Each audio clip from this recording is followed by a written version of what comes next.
broader sense, one of the bigger issues that like almost everything that I talk about links back to is that like most of the reason why I'm doing this is because I'm starting to see like a really big lack in critical thinking skills and a really big lack in humility in political conversations where everybody acts like an expert but doesn't engage in any of the things that would make them an expert.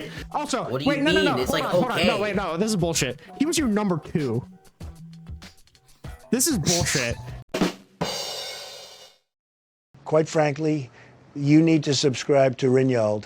You know what I'm? What's up, Direct Now? How's it going? Yeah, what's up? Rinald, you need to enter. Yeah, this is Gabe, just on alt account. We talked a while ago, but bro, you know what I'm curious for the kind of end of Trump's administration. Wait, so remind me the context of in which we talked.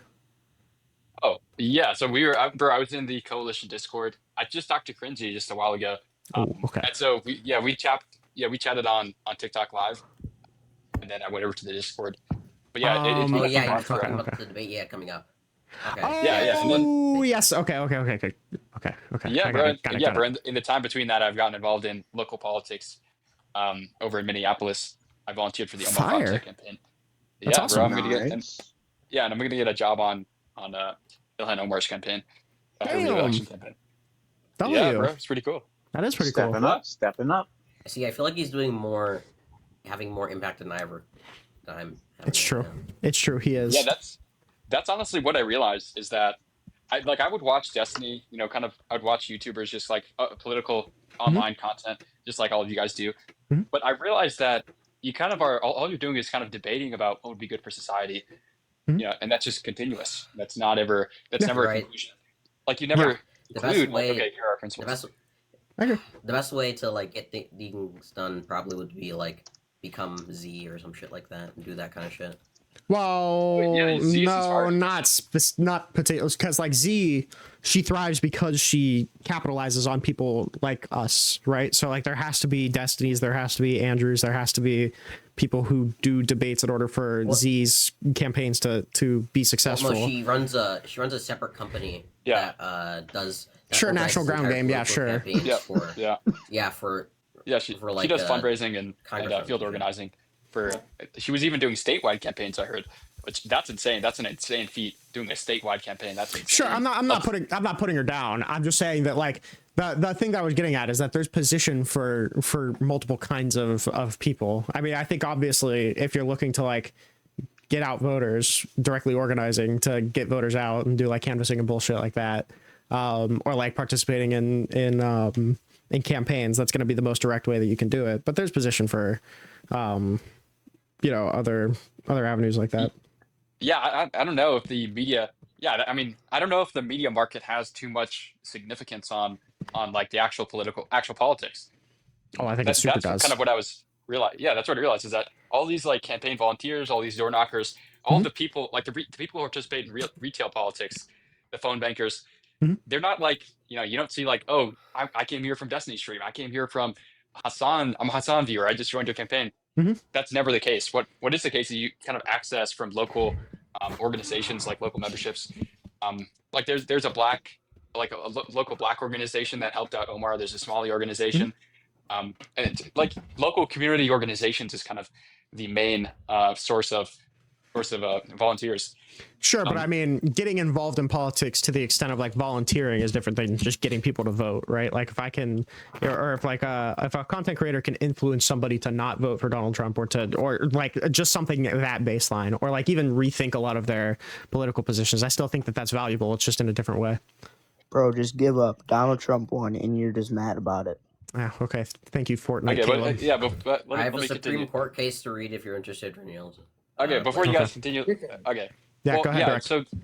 Yeah, so you're saying like I don't know, because that's like a really abstract relationship that you're kind of outlining there, where someone watches the Destiny video, and then they are like inspired to vote for a candidate maybe a few months later, or that seems like way too.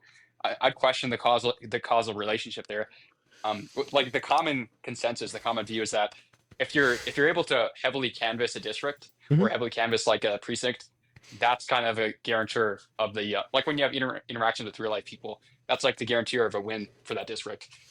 So I all agree. that, It's in relation to elections. I agree, but in regard to like shaping people's like political opinions, like layman's political opinions, people who aren't typically focused on politics, I think like that's a useful thing to kind of build a bigger coalition, right? I can almost promise you that there's people who weren't super involved in politics, start watching somebody like Destiny or even somebody like Hassan, and then got, you know, super drawn in that way. I mean, like that's something that I kind of went through, right? Except for with Vosh, right? So okay, yeah. I mean, in my view, the kind of media figures, like if they were to benefit politics rather than just kind of outputting into the kind of the abstract market and just having a unmeasured success, but you know, we're just going to say there's a success, but we don't know how to quantify it. So in my view, the way for them to actually be politically beneficial is to act as surrogates, you know, to act as like a part of a larger message distribution network.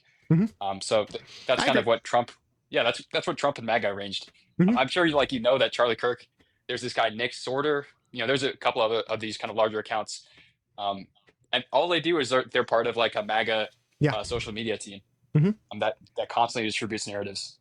Yeah, I agree. Like there has to be more than like, especially if you have the means to, there has to be more than just, you know, sitting and debating. I agree, but I think once people get bigger, that is typically something that's promoted, right? Like Destiny does a fuck ton of canvassing operations, right? Yeah, I mean, yeah, I would love for him to do more canvassing, honestly. And when you're kind of like, when you have a large canvassing operation which you can deploy for a campaign, you can actually, you know, solicit content changes of the, you know, the content of the campaign of policy, as a condition for I know that's what the DSA does. When during Omar's campaign, he was endorsed by the DSA, and there was a few policy concessions they wanted from him. And dude, these DSA chapters are like ground game machines, like insane. They have an insanely dedicated volunteer base. But yeah, you can go now. No, I mean, I don't really disagree. Like, I think that there's a like, in terms of like effectuating political change, if you're talking about specifically with elections, I think it's probably like 90% organizing and 10% like media figures changing the dialogue. But when it comes to like people thinking about or like just being critical in terms of how they think about politics, I think it's more like a I'd still give it to organizing, right? I'd still give it like but I'd give it like a 70-30, you know? Yeah, I guess there's something to say about like the national, the body politic, so to speak.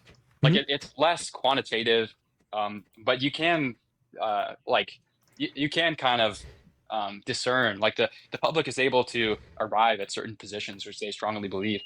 For example, racial justice was one of such positions, and that actually manifested in exit polls. Like a lot of people during George Floyd in Minneapolis specifically, they were voting in favor of racial justice. It's like a motivator for their vote, and that came directly from kind of the body politic, you know. I agree with what you're saying, especially now, because I think like it's just I have nothing like empirical to point at, but it's my belief that like a big thing that was driving, or that is driving, like kind of the view that people's minds are being corroded, you know, is that people are just like, it's really, really easy to get pulled into a sinkhole with like social media content. So putting out more positive social media content that encourages people to think more critically, or to, you know, expose people to different perspectives, you know. I think that that's super helpful as well in pulling people out of that that kind of hole that I find a lot of people falling into, right? Because like that, this is anecdotal, but my dad was a really, really big Trump advocate. He was too lazy to vote, but he like got all of the crazy content suggestions. I would look at his YouTube. I would see like Charlie Kirk, JD Vance, that Brandon Tatum guy, like all of the crazy people. But like all it took was showing him like one decent left winger. I think he watched Piers Morgan and like David Pakman or some shit like that, and that like slowly pulled him out of that kind of media environment. Yeah, sure. Yeah, for sure what you're saying. I would even say like there should be like a larger, rather than just like interpersonal de-radicalization, which, you know, I agree that, you know, there's fruits for that. but I think that this should be understood in a larger constellation, like a larger system. Like the kind of the media market exists to generate leads, so to speak, Mhm. for another venue. Like for TPUSA, all their social media content, Charlie Kirk, all of his campus tours, Mhm. it was all funneling into the local college chapter of TPUSA, increasing the membership, Yeah. driving registrations. And Like I think that's something like isn't that a similar aim for UFA? Isn't that what they're doing? Like they have multiple college chapters that are at least associated with UFA, and then ultimately what it is, like they run the college campus events in order to. I think like they built a lot of their model directly off of TPUSA. yeah. I think that's what their end goal is. Right for now, I think they probably are like, I don't think they have college chapter. I know that they probably have I like thought they interested did. Democrat college chapters, which can like be surrogates for UFA. But Yeah, sure. Okay, I think sure. yeah, Like they haven't made college chapters, but like there are chapters that are working directly with UFA for those kind of things. Yeah. sure. I think that could be. Yeah. TPUSA has it all in house, but Mhm. I think it could be a collaboration type of thing. Mhm. I see that working as well. And even like the kind of not like as they're even within the media market, there are different niches which have varying amounts of impact. Mhm. Like if like I know that this guy Rod Greer, or he's like a New York Times podcast, or like Okay. Ezra Klein, for example. I know Ezra He Klein. has a Yeah. lot of influence amongst Washington D.C. strategists Mhm. and like prominent Democrat strategists and campaign strategists. Mhm. With that kind, and these are the people who actually decide the content of campaigns, which Yeah. issues are prominent. Kind of how like they basically set the tone for the kind of electoral body politic. Mhm. They set the tone for the entire party. Like someone like Ezra Klein, who does exist in the media market. Yeah. Even though, he's also a writer, but he has a podcast that's prominent. Mhm. He's going to have like an outsized impact on the national conversation. Yeah. Yeah. Yeah, I agree. Yeah, and that's why. Yeah, and that's why. I actually was like, I don't know if you guys have been following this like GOP civil war that's Like 50-50. that Nick Fuentes is trying to wage. Uh-huh. Have you guys been keep following that? I like 50. I know that it's happening, and I know that there's a lot of I feel like I know see that where there's things some are dissent going, with and a lot I'm of people, trying to but- capitalize.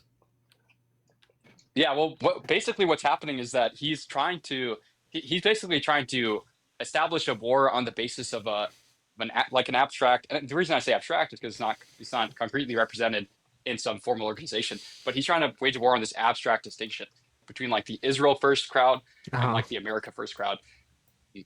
And I don't think that's ultimately going to prevail because gripers are just like a digital phenomena. Mhm. They don't actually exist in real life. There's no gripe organization which is able to command there's nothing comparable to like the DSA on the left, for example, Yeah. where you get like DSA mayors. There's no griper mayors. There's not even a griper elected official. I mean, if you look at like the, I don't even know if they run the AFPAC thing Well, anymore. it But would if be you like look, the if Tea you Party, right? no. Or is that dead? No. Well, the Tea Party's Tea Party dead, gone. but to the extent that the Tea Party still exists, it's bigger than the Groypers, and it's like diametrically opposed to the Groypers. Like I thought the Tea Party was more libertarian. Yeah, pretty sure, right? Yeah. Oh, if anything, it's the it's a Federalist. True, Sorry. we do have They've a actually group. actually like influenced Supreme Court picks. We do have a Groyper. We do have a Groyper shadow president, though, so keep that in mind. Yeah. But yeah, no, I agree, right? Because nobody's going to come out and say like, oh yeah, I'm an ethno-nationalist, and then like actually go out on the street and say that. You're just asking to get fucking pellets shot at you, right? Yeah. So they're not going to actually affect any real change because no one's going to be proudly coming out as a Nick Fuentes fan to anybody and outside of like the sex doll in their basement. Yeah, absolutely. It's not. No, number one, it's not a accepted societal identity, even in like political circles. Mhm. And then number two, their political strategy, their success strategy, is basically like institutional infiltration. Yeah. Of their stated strategy. Now, this is not a poor strategy. I think it's fine. The early Zionists used this to kind of infiltrate and organize on the base to try to align America to Mhm. support Israel. And that was successful. they were able to succeed. Like AIPAC is hugely successful. I don't think anyone can deny that. Yeah. And yeah, but the distinction is that they never assimilated. These Groypers are told to keep their views quiet, do not associate with other Groypers, never disclose that they were a Groyper. And so then you kind of wonder, like, you just function like a regular GOP staffer. What do you actually do? I would like to point out the gigantic black pill community that seems to be growing right now. No, that's the same thing. Same exact thing. What do you mean? Wait, you're for black pillar. You're right. All the black pillars I meet are all race realists. Yeah. They all are like. Yeah, they're not going to have any. There's never like they think about it in terms of like, let's say that there's an event going on, right? Do you feel like would you feel comfortable showing up to an event like that, right? Like, would you be comfortable showing up to an event that has like Nick Fuentes as the key speaker? Like 90% of people are going to say no. Even as a black Groypers. guy? Fuck no. Well, I'm saying even not you particularly. I'm talking about like Groypers, right? Groypers even aren't going to show up for an event like that because you're actually casting your lot in with these people, right? You have a face to a name, and that name is tied to Groypers. That like people don't want that. Yeah. In the same way that, I would even say that it's the same thing for the black pill ideology bullshit. Yeah, I mean, Reynold, I would even say that the social, like the kind of the social stigma, I don't think that's something. I think they can overcome that. That phrase is lie down and rot, right? Well, I think they just need to start organizing, which they have not done, and it seems like they have literally no plan to do so. That's really the only way that you can have an impact on the country is with the formal organization and with memberships. But I think it's weird because it seems like they it seems like they were like when you look at I was not familiar, but I knew of the Groypers for a long time, and when they were doing like the AFPAC and when they were like actually going out and it still was more so leaning towards the infiltration thing, but like it seems like they were more interested in organizing in like 2019 2018. But I agree. Like once Nick Fuentes like actually became somebody that people knew, it seems like they kind of gave it all up on the belief that Nick Fuentes is just so charismatic that it'll slowly win people over, I guess. Yeah, I would even say that they gave up that kind of those conferences like AIPAC and Fuentes Rally, which were the two pillars that the two formal conferences they held of Groyper that kind of represented Groypers. Do they still have? Do those still happen? No. Oh, no, okay. They don't. I was just wondering. And there's no reason for them not to be happening. No, there's every reason for them to be happening if you're interested in the success of the Groyper movement, right? Like, if you that's what I'm saying. Yeah, I think the reason he's not doing it is because he actually wants the Groypers to be anonymous. I think he's worried that this is going to find them out in their journey into the institutions. But the obvious flaw. Yeah, I mean the obvious flaw is that if they can't openly identify as Groypers, they can't associate with each other. Then when they get found out, they're just going to be fired and dispossessed immediately with with nothing at all. Yeah, because it's the reason I say it's a lot taller of a task to sneak in like Groyper ideology than it is to sneak in like Israeli ideology. Like I think that's a lot easier to kind of sneak in. You can probably fly under the radar as like a conservative who believes in a Jewish state than a conservative who believes in a white ethno state for America that wants to cut off all global trade, that thinks that the Jews run everything, Yeah, I was just talking to somebody today that said I was just talking to somebody today that said because I was black, I wasn't American. I wasn't part of the American ethnicity. Yeah, but those people, what like if any or like any like assistant to a congressperson said that, or anybody like running any political organization with a face tied to it, immediately fired. Like those, yeah. Trump could probably. Well, what I've noticed is that there's kind of like a form of kosher racism that's kind of been proliferating amongst the Republicans. One which is like a Western chauvinist version that is inclusive to Israel. This is like that's what AFD is. They're inclusive to Israel and all these other far right parties. So it seems like they're kind of embracing that kind of strain of fascism, where they want and Zionists themselves are like far right largely if they're like fervently pro Israel, and so it seems like there's like an alignment there. Probably, so yeah, I think the biggest thing. One last thing before kind of I give the stage to Cringy here. You who wants to continue? You're all good. The distinction is that on the left, you can be like pro Hamas. You can be pro H group. Yeah, you're good. I'll Hamas, drop Hamas, down Hamas. after. No, it's all right. I really truly don't give a fuck. You can say whatever. Just don't say the R Yeah, word yeah. and don't say the N word. Then you're good. No, yeah, I'm not gonna say any of that. But yeah, I mean, you can be like radically pro-Palestinian on the left, and there's like groups like Canary Mission who will dox you, who will kind of put your information out there, Mhm. and then you just retain your job. You don't get fired at all, and that's Yeah. because there's like a constellation of organizations who will employ you. Mhm. That's like the main difference is why I think the Great Bridge will fail ultimately. But yeah, Yeah, you guys maybe. can go ahead. I feel like I've been hogging this space for a little bit too long. Let's get some discussion. I mean, let's be real. The conservatives are too scared to talk. All right, this is probably the best conversation I'm getting all night. Let's be real. Yeah, true. Gage, I think I remember you running tag on me, bro. But I forgive you. Is it true? Did Me? you run tag? Yeah. Oh, I'm not. I was never. I was into the back when I was in the debating space. I was into the gender debate, not the God debate. Ugh. But Okay. I remember did we run talked, tag on you. Like, I remember we talked one like the time in definition Rainbow's of Discord. fucking gender. That's so stupid. I hate that debate. It's okay. It's okay. It's okay. Yeah, yeah. I mean, Uh, it, bro. I was just like a petty troll, dude. That was so many months. I feel like an entirely different person. Yeah, I But can yeah. hear it in your voice, bro. Yeah, yeah. Well, Antoine, when did we meet last time? What do you remember? It might have been like I don't know. It's been a while.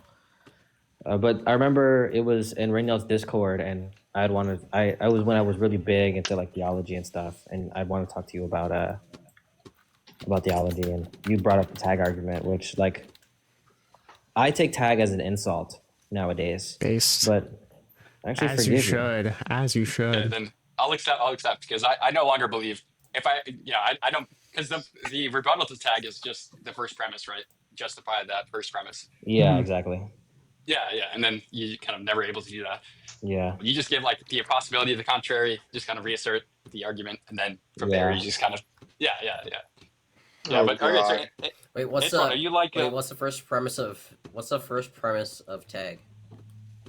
you want to give it to him, Good luck Antoine? with Highfather.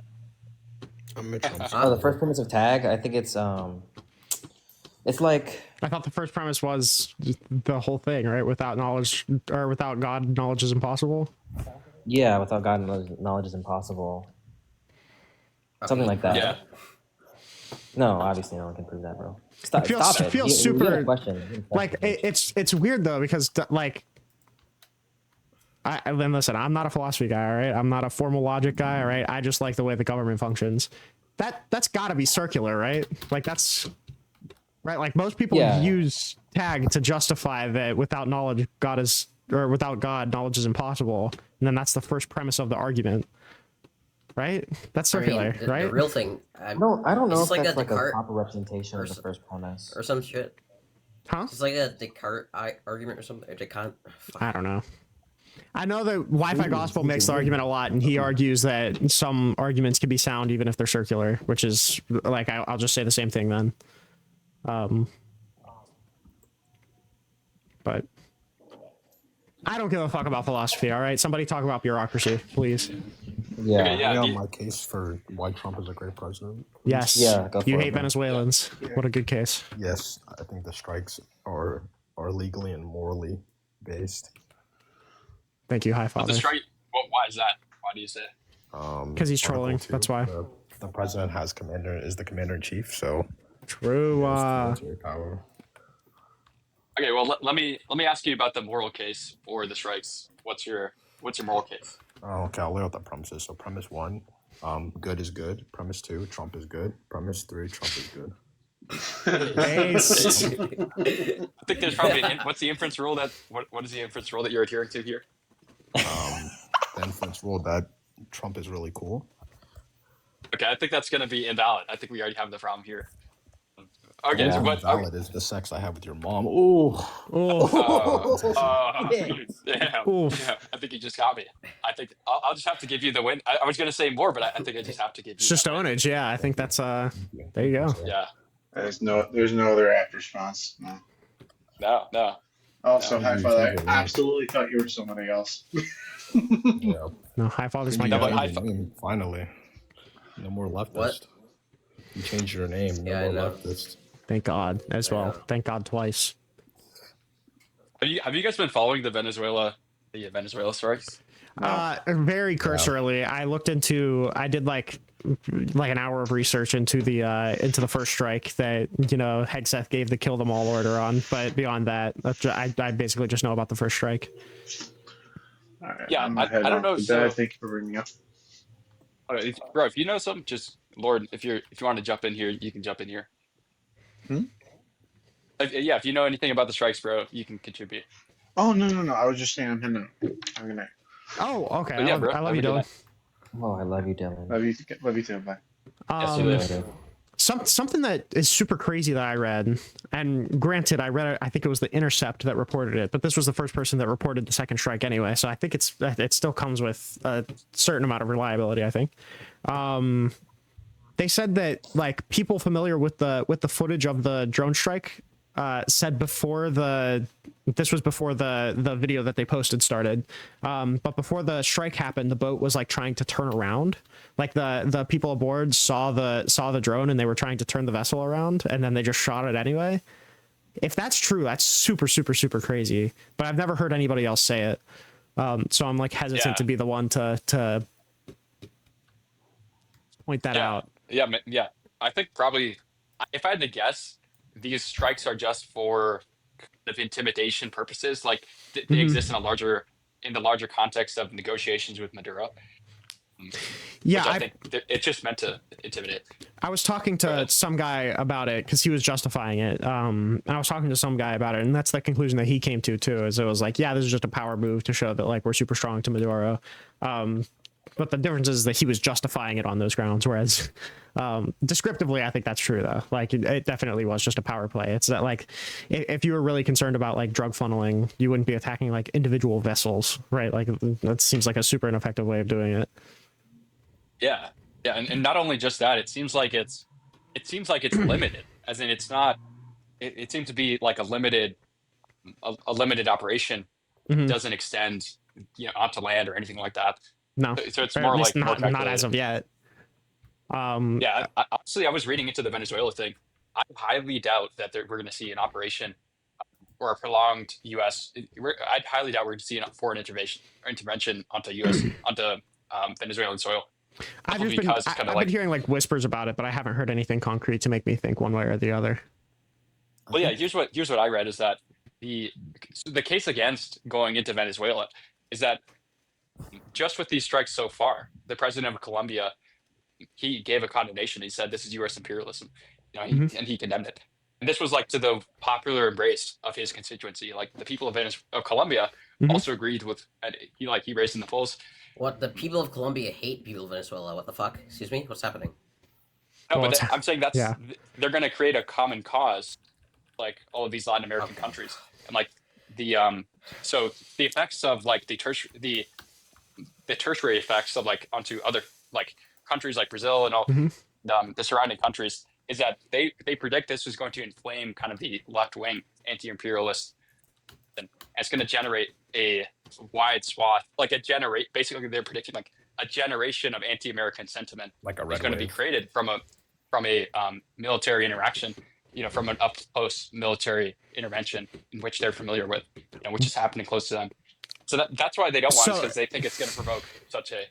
Go ahead. So who believes that? Is that like people who are familiar with the region, or is that like people within the government, right? Because I don't take the Trump administration to be rational actors, right? Like I feel like you could probably make a similar argument as to why we shouldn't be doing the tariffs, because what was it, like South Korea and Japan and China, I think it was, were all like negotiating trade even though they all fucking hate each other. Or like I'm pretty sure there was a similar thing that happened with moving the embassy to Jerusalem, right? Like that was like sparking a lot of outrage with a lot of the Arab community or the surrounding Arab states, but they did those anyway. Yeah, well, I think there is also a case for intervention in that it secures the oil refineries and for American companies like Enron. I don't know if even the underlying motive behind all of this is like some oil lawsuit against the national state oil company that's located in Texas. This like lawsuit has been going on for 10 years. It just got resolved, and it's been in arbitration. So the question I have is that like Are you saying that you think it's unlikely because it's like a stupid idea, or are you saying that it's unlikely because the Trump administration isn't poised to do it, right? Because I think it's my impression that the Trump administration is poised to do a lot of really fucking stupid things without thinking it through. So I think it's unlikely because a peaceful transition is the best, the least harmful around the region, so it's not going to inflame the left in these various countries, in these various Latin American countries. And secondly, it's not going to cause a civil war in which there's going to be like competing rural factions of Marxist-Leninists, guerrilla fighters. There's like 6,000. I was looking this up. It's crazy. There's like 6,000 member large organizations in the mountains of just like rural towns of like Marxist-Leninist groups who are anti-imperialist. I'm just wondering, like, are you saying this because of like, so like I'm hearing good reasons as to why we shouldn't do it, but I'm asking you, like, is this the opinion of the government, or is this the opinion of like people who are familiar with the region? Yeah, it's the opinion of national security thought. Jose Nino is a specific guy that I read this from. Yeah, that's what I was looking for. Like, yeah, he's not in the Trump administration, but I'm sure the Trump administration would be weighing all of this. Like, I think they'd be wary of all this, certainly. I mean, I would think so too, but there's a lot of things that they've done that I would think that they would have to weigh, and then it turns out that, like, you know, the president wants it, so the people are too afraid to tell him no. Yeah, well, I guess the other thing is that when polled among Venezuelan citizens, 60% want a peaceful transition of Maduro's administration, but when polled again about a foreign intervention, it goes like 95% of people do not want like an American imperial power, like a great power to intervene. So that's why I think like a peaceful transition, which I think is the most likely, given that Maduro is kind of like this kind of shameless operator who is just willing to flee the country in exchange for being pardoned or something. That seems like the most beneficial scenario. If we invaded, if we did a special operation into Venezuela, I hope the UN wouldn't like cuck out and would actually like lay down sanctions and shit, you know? They wouldn't. I don't know. Yeah, LOL. Can the UN even? I don't even think can the UN even do that? I probably not. We're on the Security Security Council. They can't. The UN can. Yeah, we're on the Security Council. We just veto anything. My biggest concern, and this may sound kind of childish, but I think it's because the government genuinely is this childish, is that like, I think it's really hard to predict the Trump administration's actions right now because we're presupposing that they're rational actors, and based off of a lot of the things that I've seen so far, they don't seem to be rational actors. Well, they're all about business, right? Like they're trying to de-escalate. Like with Russia, they're trying to engage in like, talks about the Antarctica, right? You know, oil dealings in Antarctica as a proxy means of settling the war. So I think they're more like they are like a pragmatic or realist approach to foreign policy. And given the facts that we kind of are objectively true, a peaceful transition is the most desirable option. And then secondly, you do want to depose. Like if that's not possible, I think they probably would decide to go in and kind of seize the oil for Enron and these kind of companies. Though. Well, like, I think one or two of those things is gonna happen. Like the Epstein shit was a fucking optical nuke for any other person. Well, no, right? but that's not like illogical. That's just like them. Well, no, what was illogical was like the actions he did with will or won't they release it. That was illogical, like rhetorically. Didn't make sense. Rhetorically is a separate conversation though. But foreign like policy wise though, it's kind of different. Trump gets like Rubio and most of the people behind him are probably the shapers of his foreign policy decisions. Definitely. Yeah, probably. Yeah, you're right. To a certain extent, but it's also my impression that like if Trump wanted something, Rubio wouldn't be able to stop him from getting it. I think if Trump wants something, he gets it, right? So like, whoa, we know about that for sure. Right. So I mean, it's just super hard to predict somebody who's like, it's like a toddler with a gun, right? Like, I don't think he's gonna shoot anybody. His dad told him not to, but like, it's also a toddler with a gun, you know. I'm out of my depth when I talk about foreign policy, just as an acknowledgement. All right, I'm saying this with like 5% conviction. Okay, this isn't for you guys. This is for anybody who happens to be watching, right? It seems to me like a lot of the same objections that you're making, where like this would just super inflame everybody for no reason, applies to the moving the embassy to Jerusalem thing as well. Like I don't know what benefit did they even get from that, but it like super inflamed a lot of the Yeah. sentiments Or, of like, the Arab states around, Or, right? like tariff. Oh, sorry. I think there or, was like, a tariffing there was Israel pressures. doesn't really make sense. Well, yeah, for the Cringy, I don't Jerusalem, even know think what there the was fuck you're private talking about. pressures. When he tariffed Israel, when he was being very buddy with Netanyahu earlier in the administration, and he still tariffed Israel for some reason. But It those really are makes the sense. those are the like the Well, liberation days that he did not. Yeah, that think was those just shits- that like, was just random 10%. violence. But that's also not that's not viewed as foreign policy per se, right? That's viewed as they view tariffs as economic policy. So I think that kind of trumps whatever foreign impressions that they have. But like moving the embassy, there may be like private incentives there, maybe, but like it feels like there's also private incentives for Venezuela, right? Like it seems like all of the reasons that you're telling me as to like why invading Venezuela is bad would apply maybe less so to the moving of the embassy from my understanding. Well, yeah. Well, I'd say the principal difference is that there's a prolonged like physical conflict which requires U.S. military occupation. That's kind of the huge concern. That's like the main concern of all of the national security. That's why they think it's not going to happen, because their military is oriented towards insurgency, kind of irregular combat. Like they're not a conventional military. Their entire military doctrine is basically anticipating a great power siege, and that's what Chavez, that's like his entire ethos, and that's been true. Like Vietnam, yeah. Uh-oh. Also, to the Jerusalem thing, I mean, in all fairness, there was like every U.S. president, like we have a law that was signed that says that we were going to move the embassy, but every U.S. president just like kept like literally just like pushing it down and never actually doing it. So technically, every president was supposed to move it, and then Trump just ended up but I mean, like just in terms of like strategy, I don't even know what we would benefit from that. And I know for like I feel like it was pretty foreseeable that it would just piss everybody off in the region, right? That was pretty dumb. Was pretty dumb. But I mean, but why?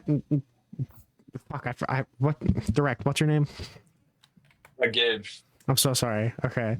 What Gabe said is true though, in that like the thing that we have to pay for moving the embassy to Jerusalem is just it happens, and then whatever happens over there is over there. It's over the pond. Whereas, if we do an insurgency into Venezuela, we are fighting. Yeah, which that would also the key word. If we were deploying people, I feel like that would super fucking kill his approval ratings. Like I've said that for a lot of things, but like I think that would super not be good. Unless we had like a quick victory, like a Gulf War thing, but if it was like drawn out, then I'm pretty sure it'd be extremely unpopular. Yeah. Yeah. The difference with the Gulf Wars is they're saying that this country is far larger, like Panama, or I forgot the other one, but there's another smaller state that they kind of did a regime change on. That's like the key difference is that Venezuela is far larger, as well as what they mapped out is that in the event of like a violent overthrow, there would be a decisive conventional military defeat. Like they would defeat the conventional Venezuelan military, like for sure. But that's kind of the concern, is that all of these irregular, like guerrilla fighting organizations, which are in the thousands of memberships of the rural villages, they would all like be galvanized and their membership would increase. They would take to the mountains, and it would basically be like a multi-year long insurgency, which the government would have to deal with, where they don't have control over or they wouldn't even have control over large states or like areas of the country.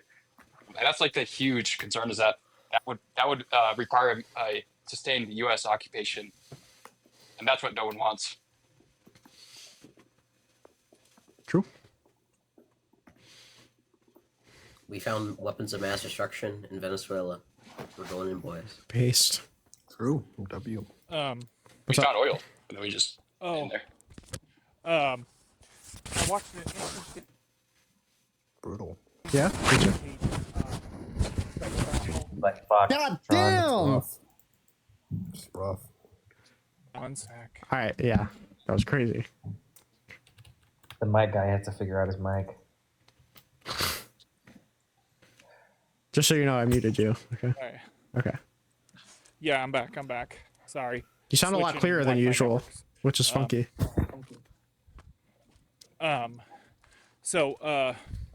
Oh, I hate psychobabble, but if you look into it, it actually explains everything about Trump. If you look into narcissism, narcissists have two like modes. They have narcissistic rage and narcissistic submission.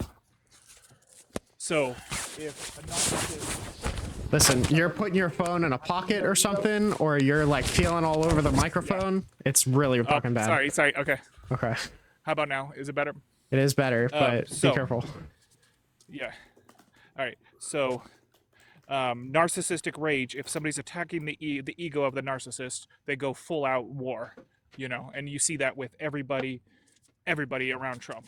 But then narcissistic submission is if somebody is protecting his ego and supplying his ego, he becomes submissive like a little baby to them.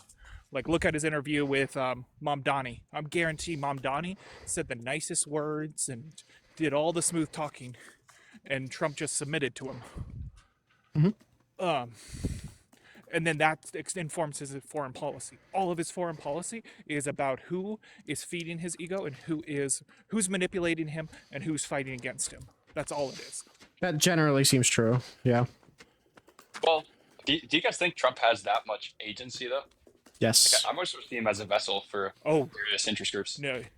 I think he has as much agency as I think he's completely in control of everything and in control of nothing, because it's whoever's manipulating him.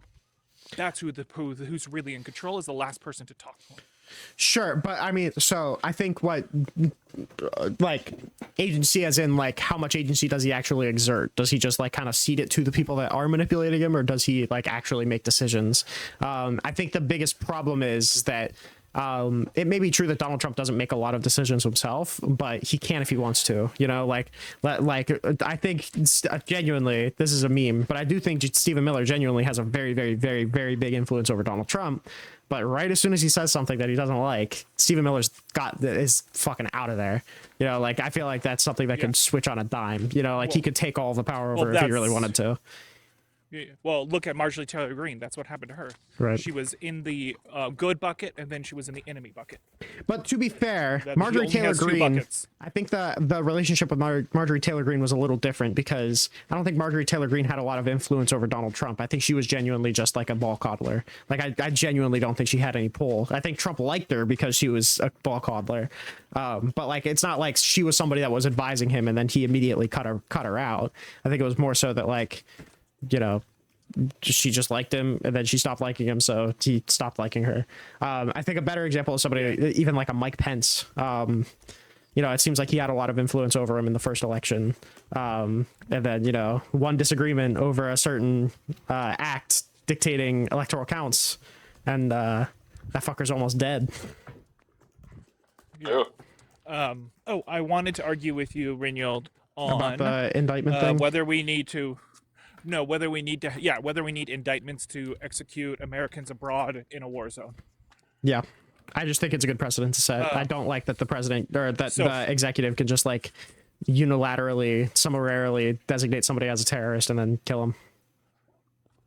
Okay. Can I give my yes defense of yes. it? Mm-hmm. All right. There are two buckets. Yeah. Are you familiar with the Great March of Return? Very, very, very cursorily. I know that it happened. I know what it was, but so the UN said a ton of war crimes happened there. They were like, this is terrible. A lot of lefties will point to the Great March of Return as Israel being evil. Mm-hmm. So the reason the UN did that is because they analyzed it as a police action. Mm-hmm. They looked at it as though it wasn't two different armies fighting for control of land. It was a police Israeli force police dealing with a riot. Sure. So, and in the rules of war drastically changed between police, internal police, and external wars. Mm-hmm. For instance, tear gas. police can use tear gas in open areas, and it's totally fine. In a war, that's a war crime. Yeah. You cannot use tear gas because the people are restrained. They can't move out into the open because sniper fire and so forth. Yeah. So they'll just sit into the tear gas and die. Where in an open field, nobody's going to sit in that tear gas and die. Yeah, sure. Unless they're like, yeah. Anyway, additionally, shooting people in the back. In a war zone, you can shoot people in the back. If somebody's running away from you, even if they don't have guns, you can shoot them in the back. Yep. You can shoot people with no guns, period, in a war zone if they're an enemy. The only people you can't shoot are wounded and surrendering people. Okay. So, now, having said that, we have these two distinct buckets. Yes. If an American is abroad, they're engaging in war, you have to analyze it as a war action, not as a civilian action, which is where warrants and indictments come in. So I guess the problem is that I understand what you're saying. I think the problem is that it's just ceding too much power for a reason that I don't see, right? Like I see no reason why they couldn't have gone through the indictment process before they got that guy, because it's not even like he was like posing like a physical threat. It's not like he was planning an attack. It's not like he was coming in to like do a terrorist attack or anything. He was just an influencer. So like with something what's up, Is Trump? the reason they could unalive him because... Oh. What? Go. Is the reason they could unalive him because of the terrorist designation? Because he was America. Yeah, we had an authorization of force against Al Qaeda, and he was classified as a leader of Al Qaeda. Yeah. Okay, so wouldn't the solution here just be like restrict who you can classify as a terrorist? Sure, but like restrict to what degree? Like the executive is the one that designates, like they can go to a court and say this is a state secret, I can't reveal this to you, right? So the only people that would check the executive's designation is more executives. So now my question is, would those indictments be public record, or would they be a secret hidden court that nobody gets to see? Either one I think would be fine, right? as long as they like appealed to some sort of military court. I think that'd be fine too. Okay, so let's say with the addendum, with the amendment that it's not directly influenceable by the president, so like if the president could just put whoever the fuck on the military court and then run it through the military court, it's like what are you even doing, right? But like if it functions as like some sort of pseudo like executive agency or like some sort of pseudo executive thing, like the same way that the FTC thing is supposed to run as, then that'd be cool. Yeah. Do we have like a board that like Congress appoints members to, or? I mean, yeah. So or like that you have to give reason to remove with consent of Congress. Yeah. Did you guys hear about the story of an American who joined the Russian military? Nope. He was like a tradcon conservative dude, and he hated how gay America was. Was that the Coach Red Pill guy? No, that's different. Oh, okay, never mind. But he moved his whole family to Russia. They have a YouTube show, and he joined the Russian military and died. Okay. He died in Ukraine. Okay. So then my question would be, let's say there's 50 of those people in Russia, and let's say Russia knows that we don't bomb people without indictments. So then if we go to war with Russia, they put one American in every base. Well, if we go to war with Russia, that's a separate thing, right? We weren't directly at war. We just had authorization of force. No, we just had authorization of force. There wasn't a declared war. I mean, declared war and authorization of force are one and the same. If you're authorized to use force, you have to follow the military conduct of war. But when you say Russia wages war on the United States, are you talking about their like incurring into the United States? I'm saying war is declared between us. Well, are you saying that they're incurring into the United States, or like we declare a war in the same way that we did in Afghanistan, where it's just basically one side and we're looking for regime change? Because that changes it a lot as well. War on them. Okay, then we declare war on them. They invade Poland. Yeah, I'd say that we should still probably indict them. Yeah, but if you could prove that they're a member of the Russian army, then that's all you need. Yeah. Okay. Because they would be like insurrectionists or rebellionists or whatever. You know, they would be a threat to national security. Yeah. There's a charge that you could get for that, or sedition or some shit like that. Yeah. Just my issue is that you have two options: to have a secret private court, which renders the whole indictment process moot. I don't think it does. 'Cause the whole point of an indictment is that it's public. You can't have secret courts. Secret courts are dumb. I think you kind of can. Cringe. Well, I just there don't already feel secret like there's not a big difference between a secret court and a no court, the difference in this case would be that analyst. the difference is that in this case is that the executive wouldn't be the one to like basically politically charge it, right? Like we live in a world right now where the executive can basically fire whoever the fuck he wants to, right? And this makes Obama's a little better because he wasn't a unitary executive, right? So he wasn't just going to get rid of random people.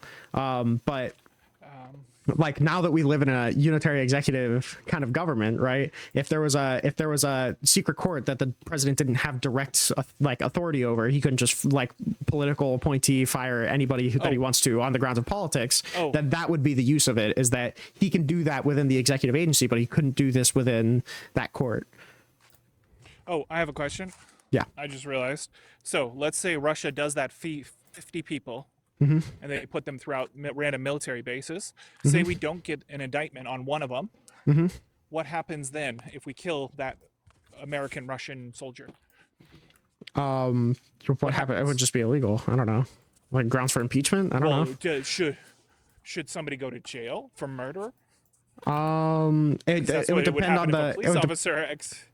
I mean, it would depend on the claim of self-defense, maybe. Yeah. I'm just saying that, like, you're in a wartime situation, you're slowing down the executive branch's ability to deploy weapons. Well, that's why I'm asking if it's like an incursion, right? Because if it's an incurring force, like they're coming in to incur, right? That's a separate thing. I don't think you need an indictment for that because it's a direct threat, right? You can actually take care of that. Whereas the one dude that Obama murked was just like basically a propagandist, right? He wasn't like actually engaging in any sort of violent activity. He wasn't incurring. The worst that he did is that he had a hand in allegedly he allegedly had a hand. Well, organizer. He was an organizer and leader.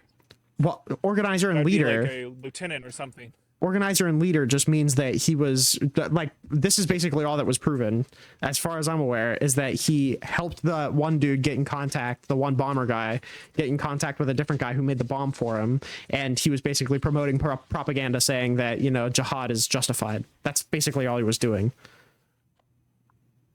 So like he wasn't an incurring force, right? Which I still think that like you can morally justify the strike. It's just that I wish that they would have provided more concrete evidence to at least somebody that he was a member of Al Qaeda, right? I don't just trust the executive saying that and then murking a guy, right? I wish there was some like independent thing, like it's Zim said, even if it was just the OIG, like if the OIG, like, you know, now if it functioned through the same way as the Office of the Inspector General. Yeah. Now there is a type of due process that does happen within the military itself.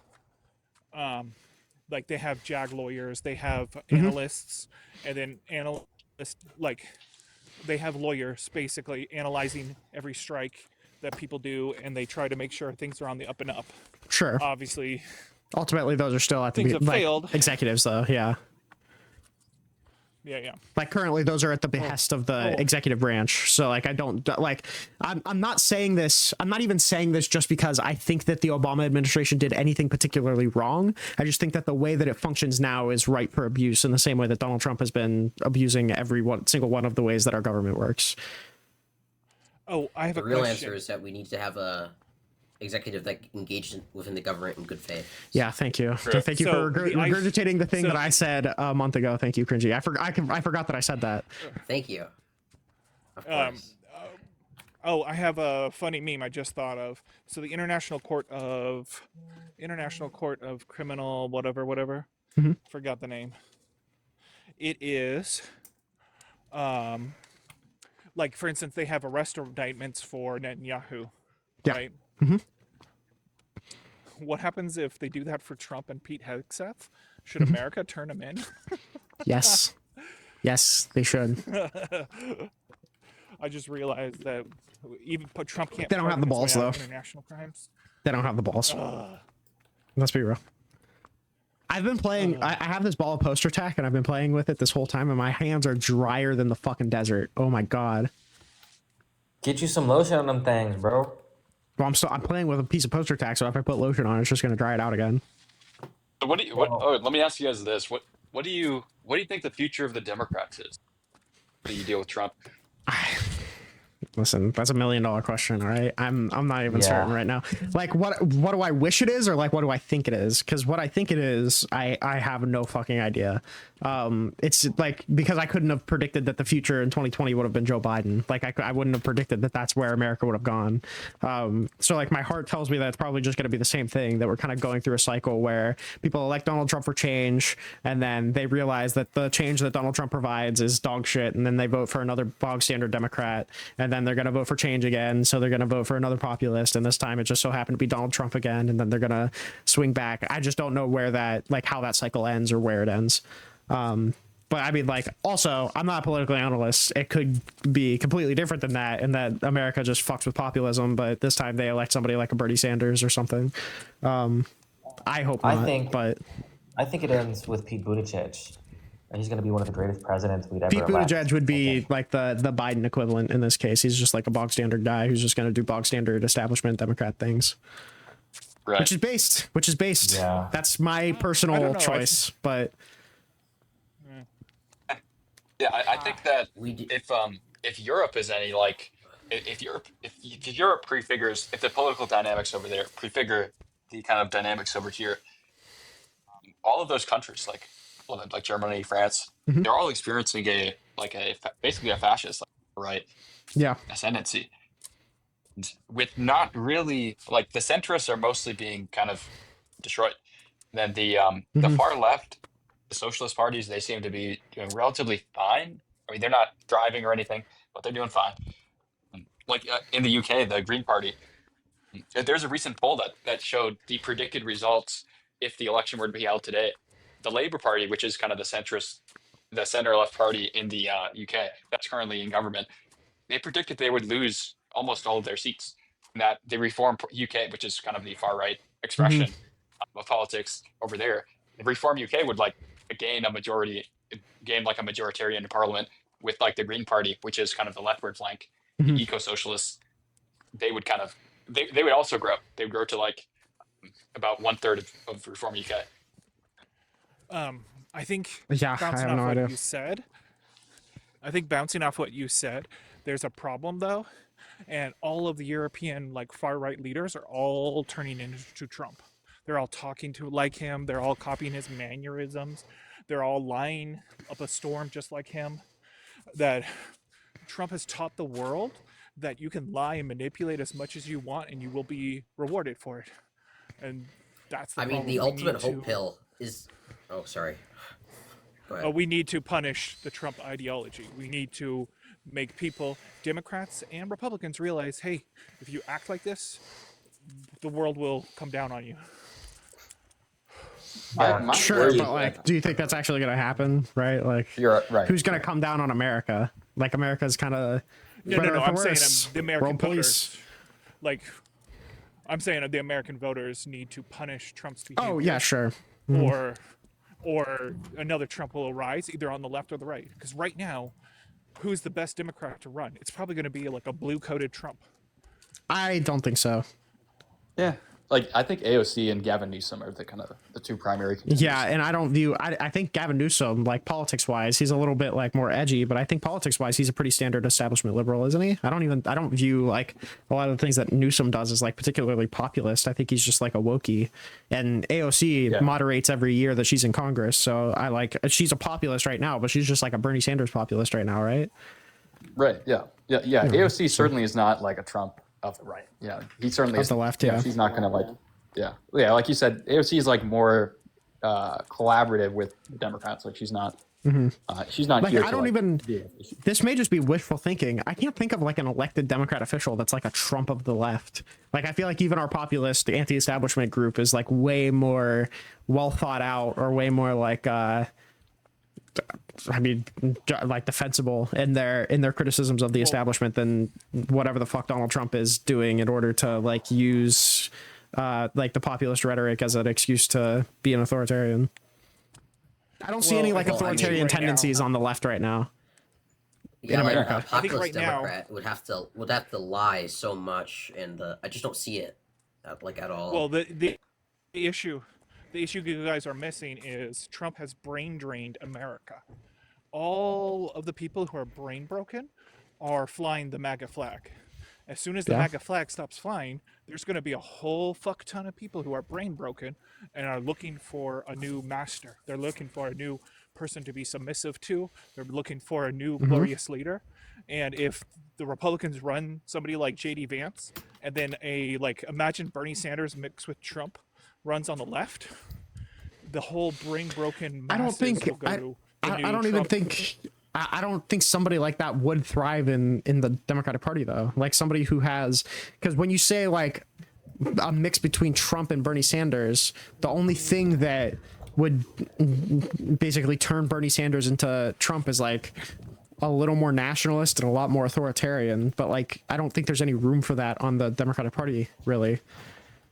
I'm talking more about the conspiratorial mindset and the lying.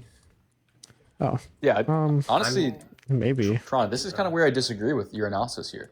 Like, I don't think there is like an equivalent of Trump on the left. I don't think that's manifest. Well, he's saying that it's like one is going to manifest, not that it has yet, just that it will. Well, but I don't even know if there's any room. Is there any candidates you're thinking of? I'm not talking about any specific Democrat currently.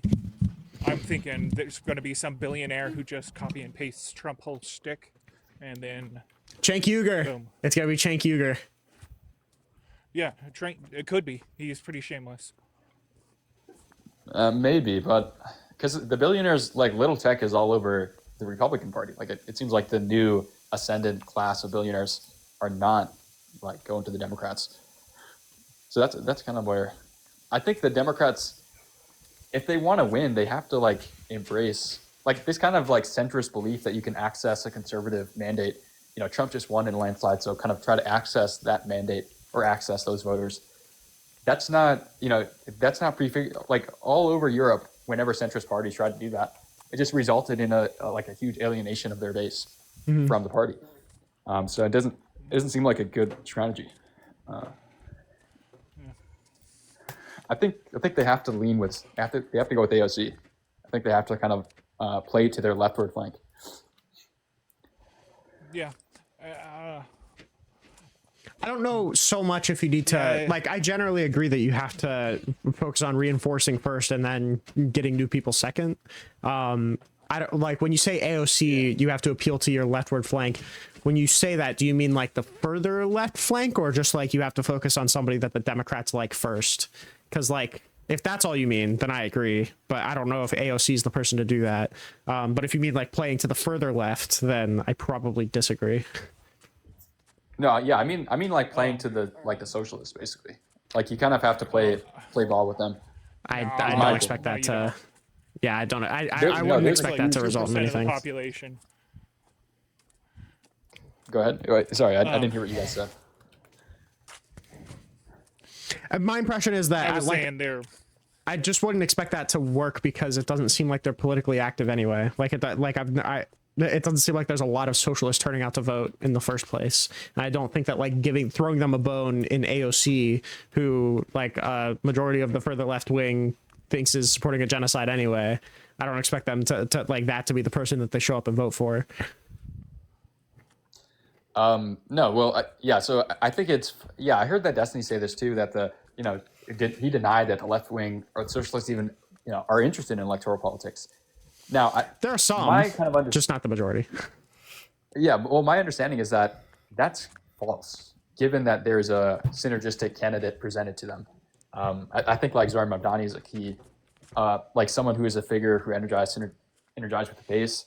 Like he ran a more so DSA centered campaign where, like, and in New York City, like locally, in New York City, socialists, I think, literally have a majority in the city council, which is insane. And these are like open socialists who are running. Yeah, dude, the DNC runs, like the Democrat Socialists of America, that organization runs New York City.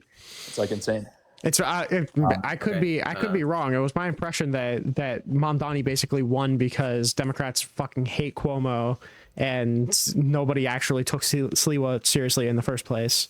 But like I didn't think it was because he was like a socialist or because he like particularly well appealed to the further left. I think it was just because he was the only option that was like charismatic enough to appeal to anybody, but serious enough to appeal to anybody to be the mayor. Yeah, well, I guess the real answer is that he just had a canvassing operation which literally was unmatched and like unprecedented in New York City history. And he was able to interact with voters in real life. He had a retail politics operation that like simply no one else previous before him had ever replicated. And it was largely fueled by like the DSA and that kind of people. I don't think that's unique to a socialist candidate, though. You know, like I don't think that Zoran won because he particularly well appealed to the socialists. I think he won because he particularly well appealed to people, and that there weren't any options really. Whereas, like, if Mamdani ran against like Ted Cruz, you know, I would expect him to win the national election as well. But it's because no one likes Ted Cruz. It's not because, you know, we made a smart decision by appealing to the far left. I bet if Zoran had dropped the socialist stuff and had just focused on meat and potatoes, bringing down rent, I think he would have got more votes. He would have won harder. I think he super did that. I think that's basically all that he did focus on. Well, yeah, but I'm saying drop the socialist title. Oh, okay, maybe. He would have won harder. Yeah, well, his strategy was to like articulate popular policies and then also articulate a larger philosophy which kind of coheres all of his policy platform. Sure, but like, when you give that larger ideology, do you think it's going to be more like, do you think American exceptionalism is going to play better than socialism? Because I think it super would. Depends on the area. I'm going to say tentatively yes. The reason I say that is because I think in elections, like, it's very key that there's like a community identity in the candidate, as in they have like a set of character traits which are common within the community they represent. Sure. Zoran, his background is like an immigrant who came in. He's Muslim. Like, yeah, these are all traits of a New Yorker. Like, New York is a very multicultural, diverse place. Yep. So this kind of American exceptionalism, it's going to work in like lower immigrant population areas where kind of most people are resonating with you know. Like, I feel like the American exceptionalism thing could work well with even with immigrant populations. Maybe not as well as it would with you know more less immigrant dense areas. But I mean, like, there's a reason why immigrants came here, right? Like I don't believe it's the case that like immigrants just come here and don't fuck with America or American ideologies or whatever. I think the most pro-America people you will find are immigrants. Well, when you say American exceptionalism, that's more so like, okay, well, I guess maybe it's possible that I'm misusing the term. I just mean like, you know, like a value for America, the institutions, you know, like how great America is, value for freedom, like protecting what America already is, you know. Yeah. I think one of the core tenets of American exceptionalism is that everyone is American. If some Chinese guy moves over to America in his 20s and then he lives here for 10 years, he is an American. That's not true for other countries. They don't go, oh, I'm a Romanian. I've lived here for 10 years. I mean, that is just not a thing in other countries. I mean, you could say what you want about it, like in other regards, you could say what you want about Kamala Harris's campaign. I think most of the reason why she lost was just because inflation was a really, really high hurdle to jump over, and because she had like a couple months to campaign. But like her rhetoric on the campaign trail, I think was really, really solid, and I think it got a lot of people energized really quickly. The fact that she performed as well as she did with, like, I forget exactly how long it is, but it was like an insanely short amount of time, I think is a testament to how good she actually was at campaigning for that short amount of time. I think basically just running that back with a full campaign could result in something. I mean, obviously with tweaks, but that could result in something useful. Don't you see like her campaign failure in the larger context of kind of the Western sphere, the failure of centrist parties to prevent fascism from rising. I just see that kind of in that tapestry. No, not really. Because I don't know if I'd even classify Kamala Harris as like I mean, it's a centrist on the world stage, sure. But like, I feel like America is also super unique in that like, I feel like we have a really, really established and cohesive like national identity and pride in that national identity that I don't know if exists or is even being appealed to outside of America. I don't know if like the centrist parties in the UK have the same pride in being a British person or in England, have the same pride in being a British person as Americans do in America. Well, I mean, the Keir Starmer guy, he's trying to do that. He said that he himself said in an interview that kind of Britain stands at a crossroad and that he needs to make like centrist, productive, pro-growth patriotism work, and then he's kind of like, he would be fine if a conservative beat him, but he would be very worried if like the far right. But I think one of the benefits that America has going for it is that I think that's already the case. I think we already do have a Democratic Party that is, for the most part, still proud to be an American, still loves America, still has interest in like economic growth. I think the majority of Democrats are still not socialists, I think we already kind of have that. And I think that appealing to that is something that is effective. And it's possible that I'm just like, that I'm just selection biased because, I mainly associate myself with liberals that align with me, and that's what appeals to me. But it seems like that's what appeals to most of the people that I talk to in my interpersonal life as well. I don't know how well it polls in particular, but my guess is that it's going to poll better than like anybody who calls themselves a socialist. The one thing I'll push back on you there right now. Well, hold on. I gotta go I gotta go grab my cat. So hold on if you're pushing back against me. Okay. Pretty sure Slayer is a conservative or like a neocon. Okay. Wait, oh my god, he's actually coming up here. That's insane. Wait, we're gonna get up here. Depends on the day. Sometimes I'm a conservative, sometimes I'm a neocon, sometimes I'm a nationalist. You never know what you're gonna get. Regardless, okay, I think there's a support for Trump is this is a TikTok war time. So Rage of Slayer here, my buddy, right? Not my buddy, but kind of.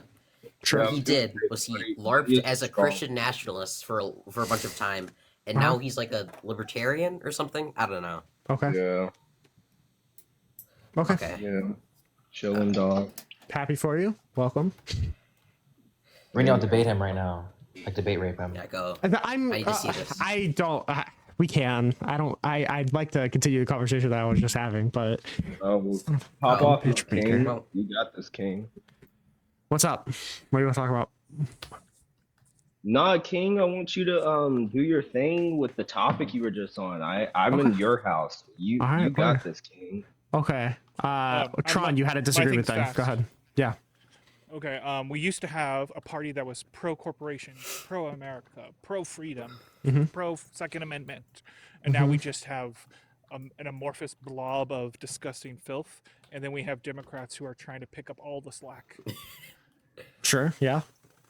But that's what I'm saying. I'm saying it. When I'm saying we have a group that rhetoric appeals to, I mean, obviously it appeals to Republicans, even though they all don't believe it. But I think it also appeals to Democrats. Like I think like most Americans, the vast majority of Americans will be appealed to by like the kind of American exceptionalist rhetoric. Yeah. Okay. But all right, then not a big disagreement.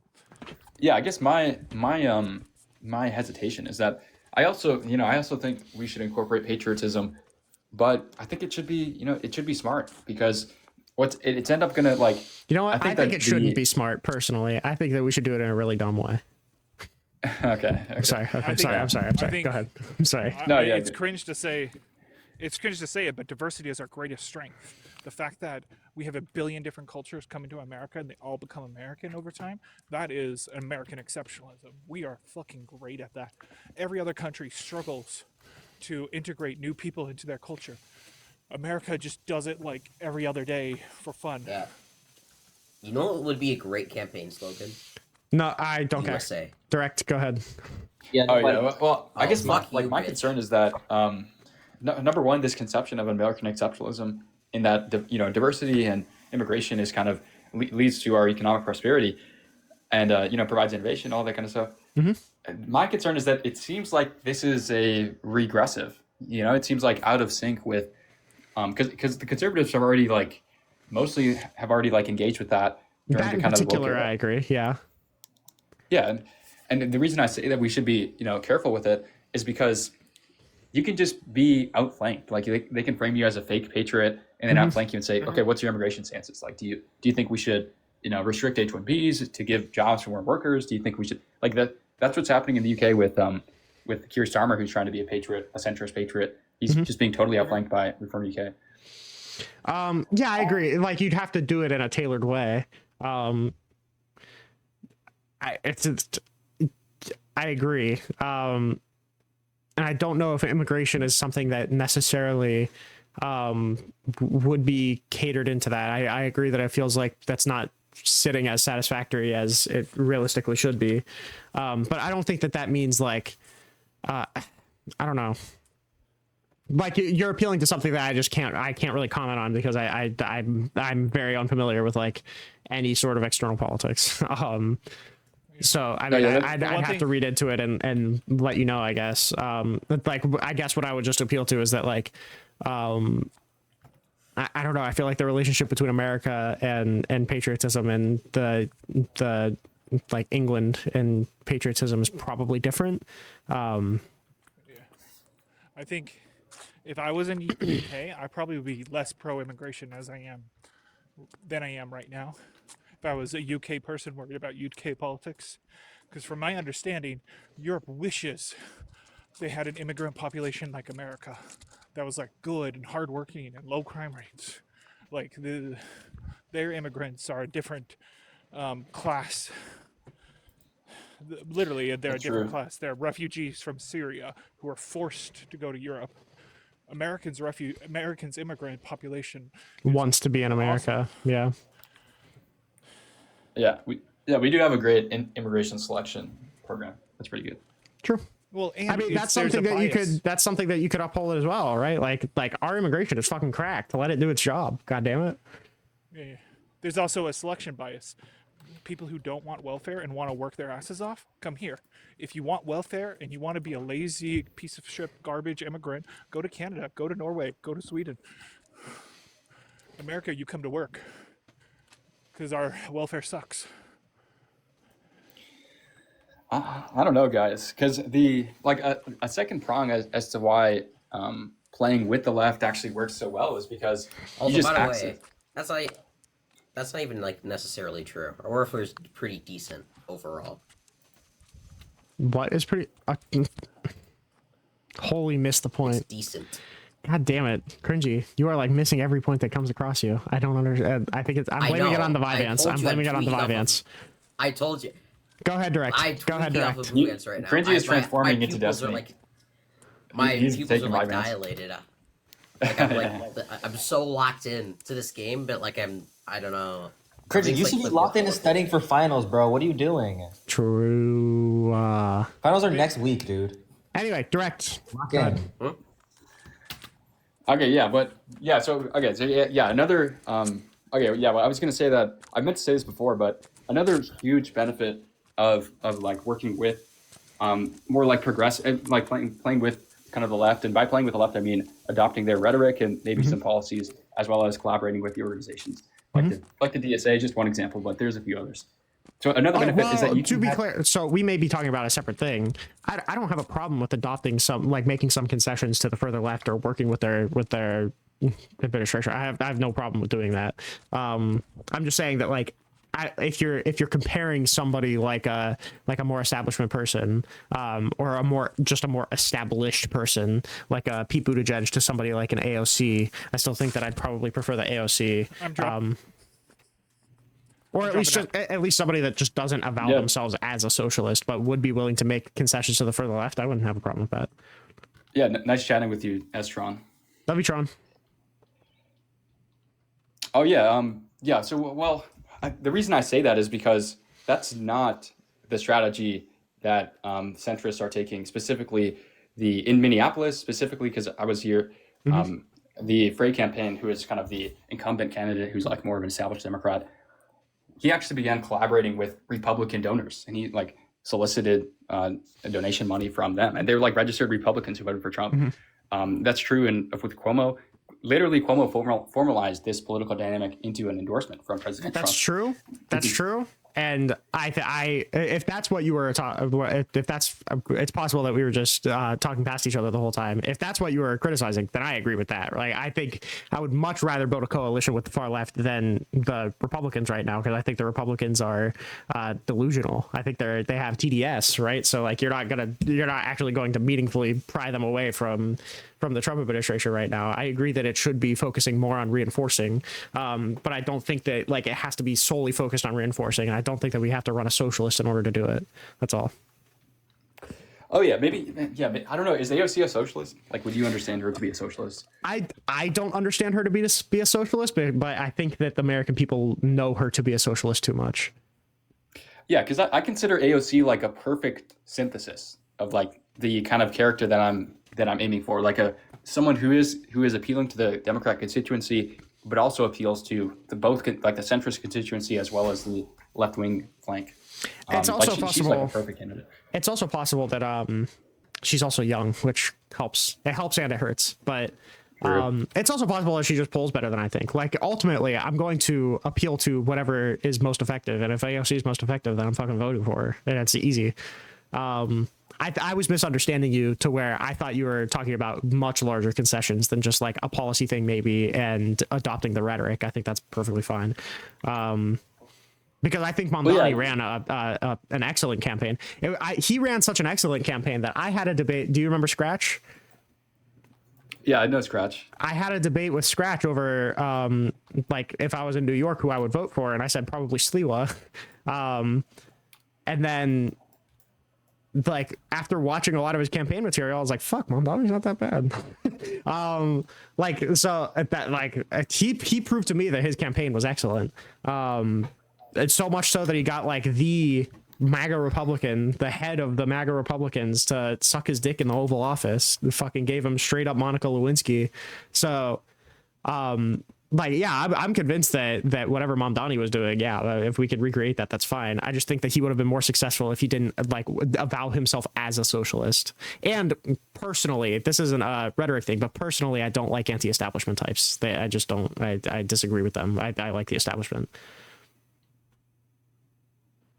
Yeah, that's good. I mean, when you say like just policy, because right now I think in order to kind of arrest this rise in fascism, this kind of Republican embrace, it's like Trumpist reformation, and it's going to continue into Vance, who's going to be even crazier. Like Trump is very old.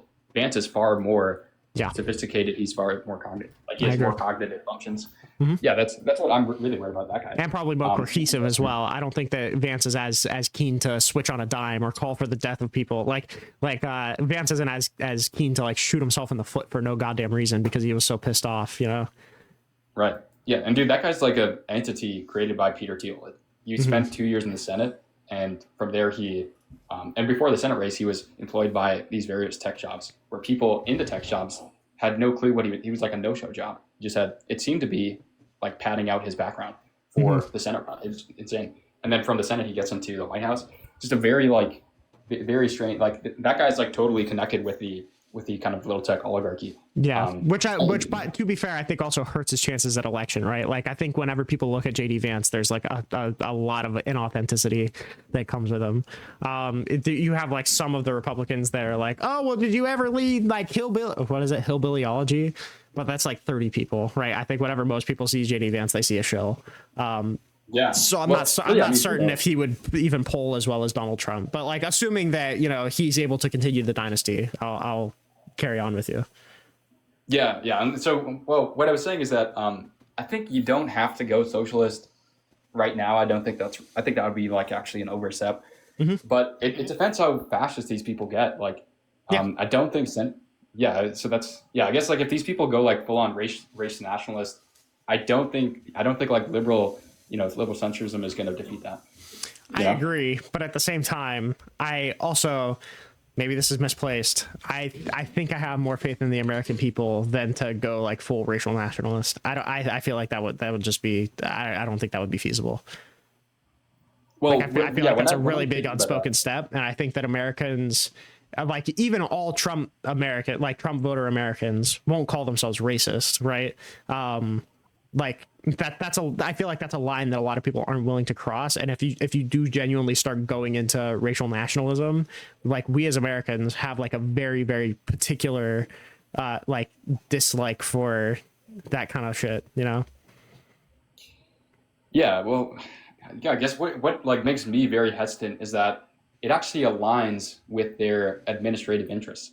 Like kind of making this ICE army basically of like 70,000 agents, training them in deportation and like essentially police enforcement, basically. This is, I highly doubt, I think it's going to be like a multi-use thing where kind of the function of ICE evolves from just like to deport illegal immigrants into general like anti-terrorist, they made it, general like anti-terrorist or anti-T groups, you know, domestic T groups. And what is a domestic T group? Massively Antifa. Expansive definition. Yeah, true. Yeah, not just Antifa. It's like anyone who associates with Antifa. Basic, like what Elisa Slotkin, who was like a former CIA agent, who's now the Democrat senator, I believe for Michigan. She was predicting that Trump may like become to take steps to kind of make the elections less competitive by targeting election infrastructure. And kind of this would be justified. I have my doubts there, but I don't know. She's like from the CIA. Like she seems very familiar with kind of the statecraft and how revolutions happen. So I don't know. Potentially, like I feel like after reading about all like the election infrastructure shit for January 6th and like how many like checks there are to that process, I feel like there's way too many people that the election certification has to go through in order for like any sort of rigging like that to happen. I think if there were a successful way to rig the election, I think it'd just have to be through redistricting, which that scares me. But like the infrastructure thing, I don't think it would slide. I think there's too many whistleblowers. Okay. There's too many people monitoring the whole time. There's too many checks on it. Yeah, maybe you're right. But I think if they embrace more of this like race, like this American, there's an ethnicity to be an American or something like that. This kind of concept, it actually justifies an amalgamation of power, basically, into the executive. Potentially, but I mean, like a big part of Donald Trump's victory this time around was like kind of the dissolution of the racial coalition of the Democrats, right? But if they do start leaning hardcore into like the racial aspect or like the ethnic component to be an American, I feel like that racial coalition immediately leaves MAGA, which I think I'm pretty sure that's credited for like one of the big reasons why Donald Trump won this election, wasn't it? No, yeah, you're correct. That the minority vote was like a huge thing, like outreach to Hispanics and whatever. Also, let me do cringe shit real quick because I've ignored way too many gifts of way too big magnitude. I don't even know if the U.S. Constitution is still here, but thank you for meeting the live goal. I love you. Yellow diamonds look like PP. And you fucking smashed it, by the way. You went even extra hard. Thank you, Liberal Hawk, for the well, that went to Highfather, so actually fuck you. All right, that money should have gone to me. Thank you, Caden, for the rose and the heart me and the go popular and a super fan, which I don't even know what that is, but I love you. You $10, bro. Let's go. I love $10. Okay, that's it. A super popular, holy and moly. And the super popular. Yeah, I don't even know what that does either. Who gave you super fan? Aiden. Oh, base. Caden. Liberal Hawk said, "What did I do? You paid money to somebody that isn't me." Wait, how did Caden get that money? Didn't you just say his? I was wondering that too. I don't question where the money comes from. All right, I get the money, and as far as I'm concerned, it's out of my hands. True. Just has no clue. With $500,000 a month. Yes, exactly. Sign me up for chorus. Yeah. That's what UFA is. It's just a front. Yes, exactly. Yeah. But yeah, I don't know. Listen, I do want to thank you though, because doing these TikTok live streams has been such a slog, because all it's been is like some MAGA person coming up and talking past me and then saying a slur and then needing to be kicked, and then that's it. this conversation felt like after 6 months of my brain like sitting on the couch and watching Beavis and Butthead like going to the gym. Yeah, dude. Yeah, you as well, bro. You're very knowledgeable, obviously, in like the policies of Trump and the effects. Like, dude, 100%. I'm just getting so much more involved in like the internal workings of politics and how things actually function. Like, for the most part, policies don't really. It's like just as a aside, what I've learned in campaigns is that the infrastructure of your campaign and like the logistics matter far more than like policies. Easy, yeah. And that's just like an aside that I've learned. But yeah, bro, it's been awesome. And I don't know if you're like closing down the stream. Not yet, but I'm not yet, but I'm winding down. And I do want to keep in mind, or be clear in the sense that I know a lot of people who do like organization things. I know that I don't know if I'm allowed to say this, but I think I can. Is that Corbyn's been putting a little pressure on me to join UFA, and like once I get a little bit more like established, I'll be a lot more open to doing like, you know, political organization shit. But like I'm in my senior year of college, I've got a lot of personal shit and a lot of establishing to go through in order to be doing shit like that. But yeah, bro, don't let it's not a huge investment. Like you can just volunteer part-time. Like you can go for 2 hours on a weekend or something and just, you know, volunteer as a canvasser, just get that experience. And like the most important is that if you want to ascend and if you want to actually be taken seriously locally, you do need to have like some experience. You need to have relevant relevant titles in your past. Like you need to hold those kind of positions. And I promise you, like I thought the same thing. I looked into it when I when I got involved. It was like relatively at first. It was relatively just as a volunteer on the weekends for like 2 hours. So like I've always kind of wondered this, like when you're doing something like that, it feels like a super tall task. Like what do you think the best way to get into sort of that kind of action is? Like is it as simple as just like going to a local DNC place, or like where like a huge entrance is during campaign season, and that's where you can look up your local campaign.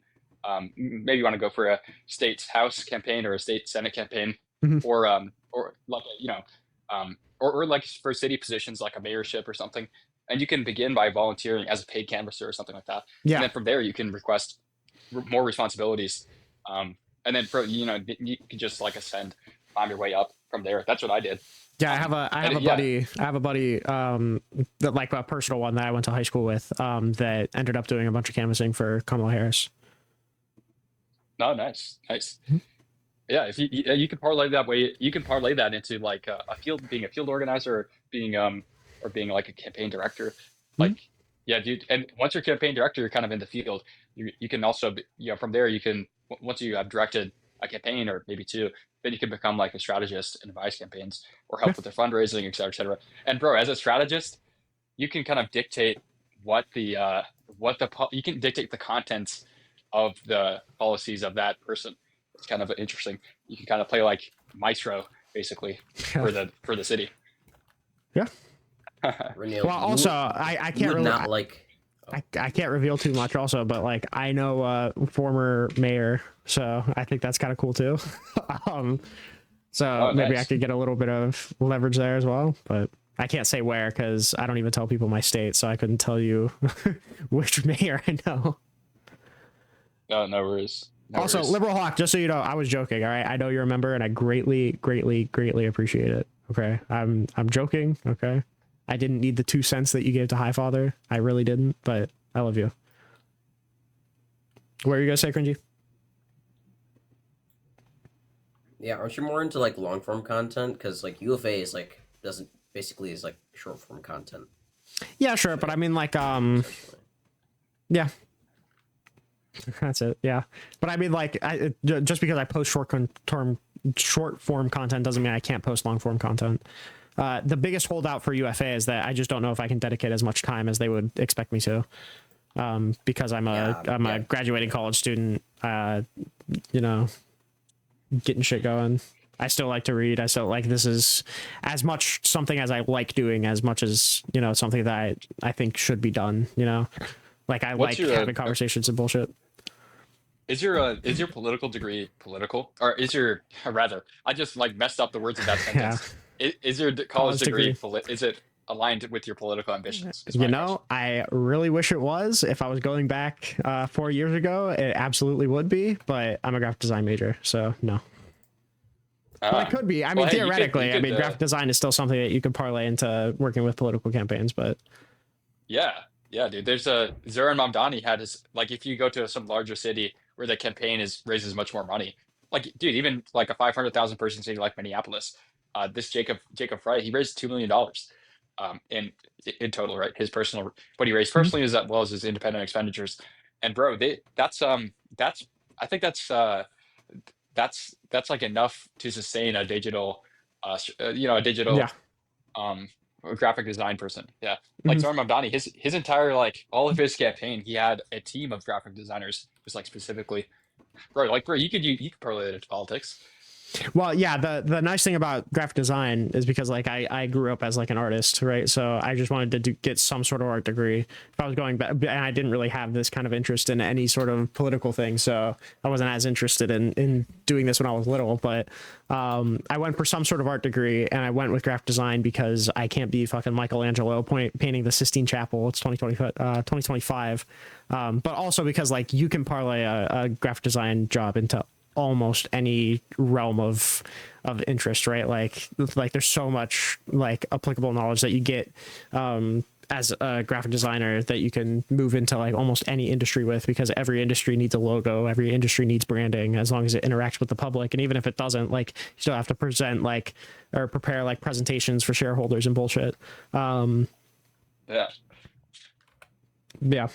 only thing that sucks is that the college that I went to, I'm probably not allowed to say that. Never mind.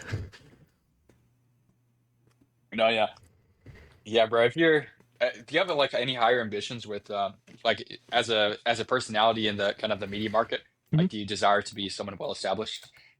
I like honestly, I'm doing this mainly with like my expectations super low, and I'm just kind of taking it where it goes. The main thing I want to do is like people who are out doing conversations, I think is something valuable. Like I'm making sure that those people do it in the best way possible, that they're doing it with like some sort of humility, that they're doing it like with like speaking on knowledge that they actually have instead of speaking on knowledge that they pretend to have. So like that's a big reason why like the coalition thing is super useful, is because not only as like a vessel for me to influence people, but like we all kind of like rhetoric police each other. We all kind of like make sure that we're locked into like actually spreading good information. And there's like trolling and online community shit as well, but like it's mainly to just like make sure that like what we're doing is as factually accurate, as honest as possible. So you want to be a fact checker then, a true centrist liberal. Exactly. Yeah. What's your bro? Somebody comes up to you and like, what's your job? Oh yeah, I work for factcheck.org, bro. Yeah, true. That's a bullet to the head right there. Oh my god. No, but dude, I think well, you can continue. I was just gonna say, like, I don't know how much of this is directly attributable to me, but like I know for a fact that like when I met Parker, he was mostly doing like debates just based off of like he watched Destiny, right? So he would just do Destiny stuff. But like when I started meeting him, I was putting a lot of pressure on him to like do a bunch of research, start reading and shit. And now he has like a pretty decent document on like the James Comey indictment. That's something that he feels super comfortable fighting. Shit like that. I know that is the case for like other topics for other people as well. You mean like Parker gets a job? Is that? No, I mean Parker 5, no E. Parker, that Parker, I think is pretty locked into what he talks about. I don't know how much rhetoric policing he wants, and a little bit outside of my reach. But is Parker 5 no E? Is he larger or is smaller creator? I like larger and smaller is super hard to quantify. Caden, I love you so much. Thank you for the galaxy, buddy. Yellow diamonds look like W Caden, W. Supporting our college graduate. bigger or smaller is super hard to quantify in terms of TikTok, just because like bigger, smaller in what regard. I think he gets more live viewership than I do, like slightly. I probably have more followers or more views than he does, so like, but like a similar stature to me, I think. Sure. Similar. Sure. Honestly, bro, I think you should raise your goals, raise your ambition, raise your horizon. Like, dude, you're very fluent with engaging in MAGA and kind of the MAGA content sphere. Like, I'm sure if you tried to set up a formal debate with one of these MAGA YouTubers, I try. All right, I have connections to, you know, like Wick TV. With TV, you have TV connections. Nice. Well, yeah, I know Wick. I know Wick, I know Raging Tomato, like I know like all like Gibbs. I know like most of the people who do like formal debates in like the, you know, Twitch politics sphere. I don't know if you know like the cool V1C guy, but he's like a pretty popular MAGA YouTuber that I ended up debating. Nice. Yeah, so like I yeah, it's youtube.com/@Rinyald. That's gonna show up as YouTube Rinyald's notebook. But yeah, like I've actually been pressing, especially because the TikTok debates lately have been so fucking bad. I've been pressing everybody that I know to try and like kind of market it out a little bit. Say like, hey, listen, if you're in the market, because typically a lot of people in the MAGA TikTok sphere don't like me, right? So me going up to somebody and saying, hey, do you want to engage in, like, do you want to organize a formal? They're gonna go, fuck no, because they have nothing to gain from it, because I'm not trying to jerk myself off, but Yeah, I mean, they're not gonna do that if they know who I am. This bitch a formal. I try to organize this bitch a formal, and he fucking optics nukes it. No. I didn't optics nuke it. Reputation nukes. So what happened is Cringy was trying to set up a 2v2 with two TikTok dudes and me and him, and then I went up on his live and he was lying about the Russiagate shit, and I had just done a bunch of reading on it. So that debate happened, and now he hates me. So that debate's not going to happen. But just keep. The reason I brought that up is there is ambitions for like formal debates and shit, and I've had a couple, and I would love for that to be the direction that I go in. But right now, like I'm not big enough to talk to the prominent people, like the super prominent people, and the people who I am similar size to know me and don't want to do it because they have nothing to gain. Yeah, I think maybe. Yeah, I think maybe the solution is for you to like dial in a niche, and that from this niche you can kind of be the someone with kind of, you know, you fulfill the open market, so to speak, in like this micro niche. I mean, you know, I don't know if I'm kind of going for like Rob Normaxing. No, genuinely, I kind of am Rob Normaxing. Like the most of the stuff that I do reading on is like government corruption or like government systems interacting. Like I'm not like. That's 90% of what I talk about. So if I can be like a left-wing Ragnar, that would be awesome, because it seems like he's doing fairly well for himself. You know, he got hired by Andrew Wilson. He's a part of a Crucible. Feels that. No, Pisco doesn't feel. I don't think Pisco fills that, because Pisco is really, really hard to listen to for laymen. I don't think like Rob Noor is hard to listen to for laymen. No, I don't think he is. Yeah, Pisco is he's like a lawyer, right? And he gives kind of his opinion. Yes, and I love Pisco. I personally do love Pisco, but I don't know how well Pisco messages to normal people. Rob Noor, I think, does message well to normal people because he is really good at dumbing down really complicated issues, and Pisco is not.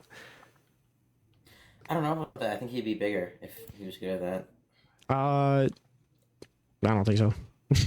I think the reason that Rob Noor's not bigger is because he's a fucking crash out. Is because he can't build a bridge to save his life. I think that's the main thing. Like all of the prominent people that he's talked to, he's burned the bridge, or their name is Andrew Wilson. So, like, I think that's the reason why Rob's not bigger, is because he can't network. Yeah.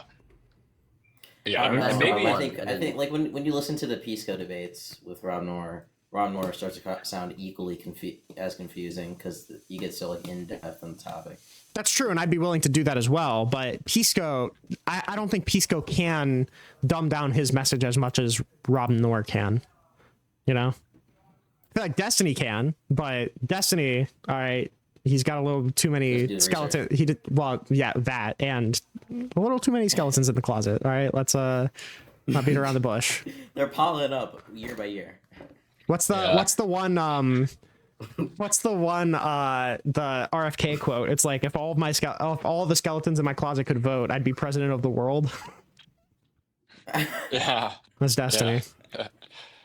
Yeah, true. Honestly, I think my personal opinion is that he's kind of like like a manipulator, but I don't think, my personal opinion aside, I mean, hey, Reynolds, I think he is like, he has the audience, he keeps the audience, the demographic that kind of is your demographic, basically, Who, Destiny or Pisco? Both. I think they both have overlapping demographics, and also they overlap with you. Well, yeah, that's obvious. Like a lot of the people that watch me are also DGers. That's super true. But I feel like I have a unique thing that I provide that they don't, which I'm kind of using to guide me through. Yeah, I don't know. I mean, like, it's possible that a niche is necessary. I think a big problem is that Destiny also spreads himself too thin, and that lends into the not doing enough research thing. Is that, like, he should feasibly be talking about like 5 or 6 things, but like he talks about 30, right? So like I tend to avoid talking on things that I don't have direct knowledge on. I know for a fact that, like, if I'm going in for a philosophy conversation or for a econ conversation, I know enough to like skirt by, but I'm not going to challenge a debate, like challenge somebody to a debate on Keynesianism, like why? Right. This is not my field, but I would love to do scheduled debates on like Russiagate or the fucking deportations or, J6 or whatever. Yeah, you should. Honestly, you should focus on like more contemporary issues, because I think that J6 is like almost 5 years ago now. So yeah, I think probably. I agree, and that's also why I broaden my horizon. Like 90% of the things I talk about now are, well, I do talk about J6 still, but just because there are actions surrounding J6 that still happen, right? Like the pardons were recent memory, like the Donald Trump calling for the death of the seditious Democrats, that ties into J6 because he pardoned a bunch of people that were found guilty of sedition. But like, yeah, I agree. I can't just float by on a bunch of like old governmental issues or like claims of corruption. There has to be like some level of talking about contemporary issues, and I think I do that fairly well. But yeah, like I think, like interacting with the contemporary issues as well. I think you have to have like a positive philosophy as opposed to just like Trump negationism. I agree. Where you criticize Trump. Do you have like a philosophy that's like, okay, let me ask, what is your like larger philosophy that coheres your kind of opinions? So it depends on what I think that's a really broad question. You could just mean like, what is my philosophy in the sense of like, what is my goals? Or is it like, what is like my fucking axioms? I don't. Okay, no, in the realm of politics, what's your political strategy, like larger political philosophy in the realm of politics? I honestly, I think that the way that America functions is really solid. I think that, obviously you should be doing whatever you can to make the people as happy as possible. I'm a utilitarian, so obviously that's going to be my main goal. And I think most people are going to like intuitively agree with that. Yeah, probably. Regardless, my goal, like insofar as governing, is making people as happy as possible, and I think the best way to do that is through democratic systems with robust checks and balances, a pretty weak executive, a pretty strong judicial. I mean, I don't know. It feels unsatisfying because it feels like I'm just appealing to things that already exist, right? But like, I generally do really, really enjoy, like, there are other things I can point to. Like, I really like nuclear power. I think that we need to move away from fossil fuels, right? But like, that's like a policy position. That's not so much like a guiding philosophy. But I really do like, I think that like, I think America more or less does have it figured out in the sense that I haven't found a system that I think would work better. But like fighting for is kind of unsatisfying to a lot of people because it kind of necessitates fighting for a slower government, like a more sure government than a faster, quicker, effective government. Sure. Yeah. Yeah, That's well, a great point. I think I think Oh, we go ahead, ought to Cringy. be talking about policy. Yeah, I think we ought to be talking about policy positions. That's like I agree, but those the thing I policy hate positions is that- only exist in furtherance of pushing that political philosophy, right? Like I only believe in my policy insofar as I want to make, you know, life as good for the most amount of people as possible through like democratic processes, right? Like I'm not going to support policy that stands in the face of democracy because that's my philosophy, you know? Yeah. Yeah. Like what I was trying to synthesize there is like I was thinking that for like a niche in politics, one way to niche yourself is like having a unique political philosophy, one which is like maybe synergistic with a engaged audience. Like socialism, for example, though I don't think you're a socialist. You're a liberal. No. Yeah. You're a liberal democracy enjoyer, right? Yes. But yeah, that's like one way to niche yourself down, and like connect with other liberal capitalists, I guess. Which I think I think you know, like you know, scaling to my size, I feel like I've done that really well. Like a lot of the people that I directly interact with, a lot of the people that I pal around with are like a decent amount of the, I don't know if I'd say larger, but like, you know, like I know Non-Fawn, I've been on panels with Pisco, I've been on panels with Destiny. I like most of the coalition people are all liberal capitalists, you know, like I think a lot of the people that I watch, I said most, all right, chill, scratch. I don't know, like scaling to size, I think the majority of the people that I appeal to is that demographic. Yeah, I think that's fine. Is there like I wonder if there's like even a niche within liberal capitalism. There is. You know, that maybe. What were you thinking? I think one of the biggest problems is that I think there's a really big space between Destiny and Brian Tyler Cohen that doesn't get held, where like there's a lot of people who want something more aggressive, more entertaining than Brian Tyler Cohen going through a court case with Glenn Kirshner, you know, but something that isn't as aggressive and isn't as like divisive as Destiny making fun of that firefighter guy for getting shot. You know, I feel like there's I feel like there's a niche in between that. The Liberal Hawk pointed it out that I just realized is super true, that Adam Mockler fulfills that really well. But like that's kind of the niche that I'm going for as well. Like somebody who is information driven, that can do the boring stuff, that does the boring stuff, but also like is more entertaining with it than somebody like a David Pakman or somebody like a Brian Tyler Cohen, even like a fucking liberal Kyle Kalinske type, you know, where like it's entertaining. He runs an entertaining show and he does a lot of entertaining things, but like not that crazy, you know. Yeah. No, yeah. I think Adam Mockler is a proof of concept for. Yeah, I agree with you. And then secondly, I was also there's like another way to niche yourself in politics is by being a relevant expert in the given field in some policy or in some policy sphere. Like Pisco is a lawyer, and that kind of is a contributing reason why viewers may be attracted to him over like Destiny, for example. Yeah. That's going to be one of the biggest downfalls of my thing too, is that like my expertise is that I read a lot. It's not like anything beyond that. Like I have a graphic design degree. Yeah. Yay. Oh yeah. Graphic design means that I can market myself well. It means that I can probably market myself well, but like beyond that. Yeah. I'm purposely taking a class on the history of Latino Americans next semester so I can mega lock in on the history of immigration. Based. They have a super. I don't know if you've seen. I don't know if you've seen the immigration document that these two cooked up. God damn. Oh, I have not. It's really good. We're talk about like niche policy positions for immigration cells. That shit is not niche. Oh my god, that shit like was the second place issue that dictated this election, motherfucker. The policy positions that we hold are probably a little niche, or at least the knowledge we know. The issue isn't not niche at all.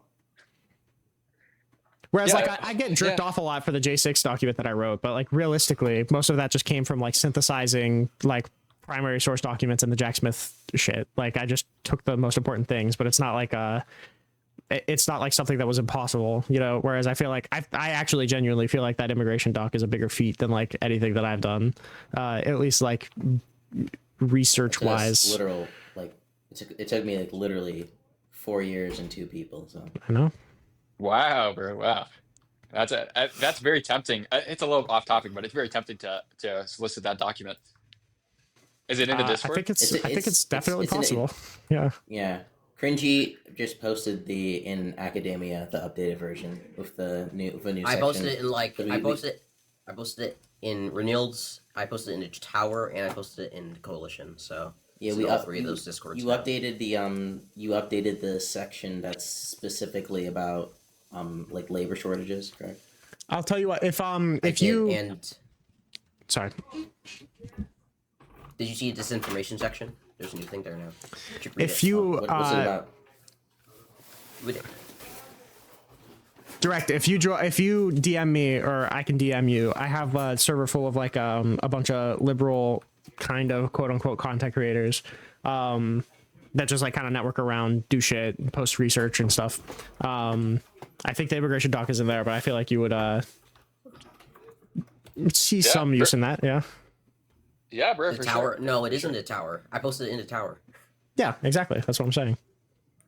Yeah, bro. Yeah, and Reynolds, you could be like, you could go super. Yeah, immigration is like a key one, as well as like how immigration, the larger immigration affirming position, how that manifests day to day is in these like stories like the Somali fraud ring.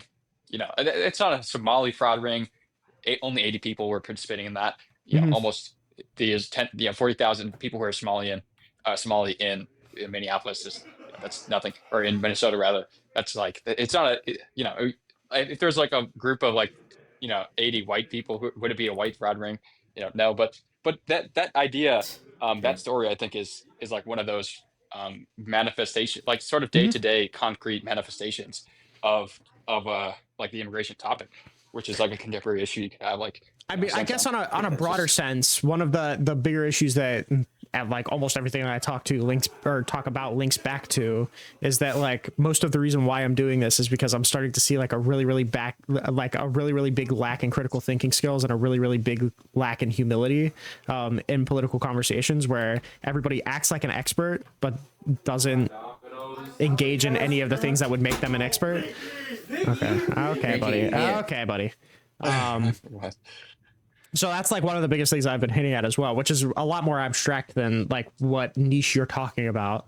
But like chances are whatever I talk about is going to link back into that, because that's the main reason why I'm even doing most of this shit. Like for context, I used to do politics in 2020-ish.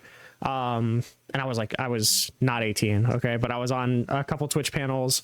I was on a panel with Mr. Girl and Stardust and the Anne of War girl at one point. Wow. Did you get molested? Anyway, so okay. No, the answer is no, by the way. A little bit of sketchy activity happened in that scene at the time that I was in it, but nothing psychologically damaging, and nothing reciprocated. But I thought it was in a cave while you're looking for diamonds. Yeah. So anyway, that community, I realized that community sucked ass. All right. And it like kind of killed my want to engage in politics, as well as the fact that Joe Biden was president. Right. So everything was pretty smooth sailing for me.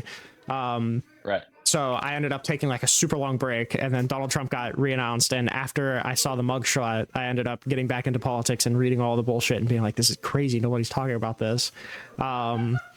So J6 is the thing that actually brought me back into doing politics again. And now most of like that stemmed into most of my experience being like, why are you commenting on politics when you don't actually care about it? Like, why are you talking about this thing that you spend no time looking into? Why are you so confident in making these claims, even though you've done nothing to actually validate that this is true? As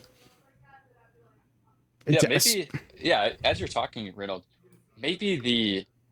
I think rather than like rehabilitating the kind of schlop spear, maybe if you desire like a higher level of commentary, a more disciplined, more sophisticated level of analysis, maybe you should, rather than like I'm going to appeal to people in the lower tier political commentary, political drama scene, who enjoy that kind of, maybe you just like appeal to the higher level, more sophisticated, political commentary that already exists. Like I know on Twitter, there's a whole echelon of people, like specifically I'm thinking of this guy Adam.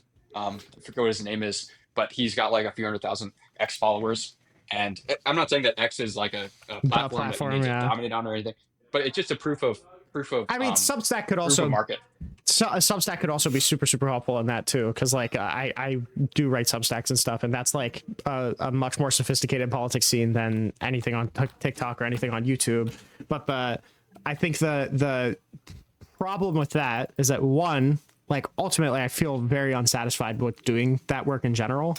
I see a lot of value in actually being able to go out and test the ideas that I'm putting forward, and it kind of feels like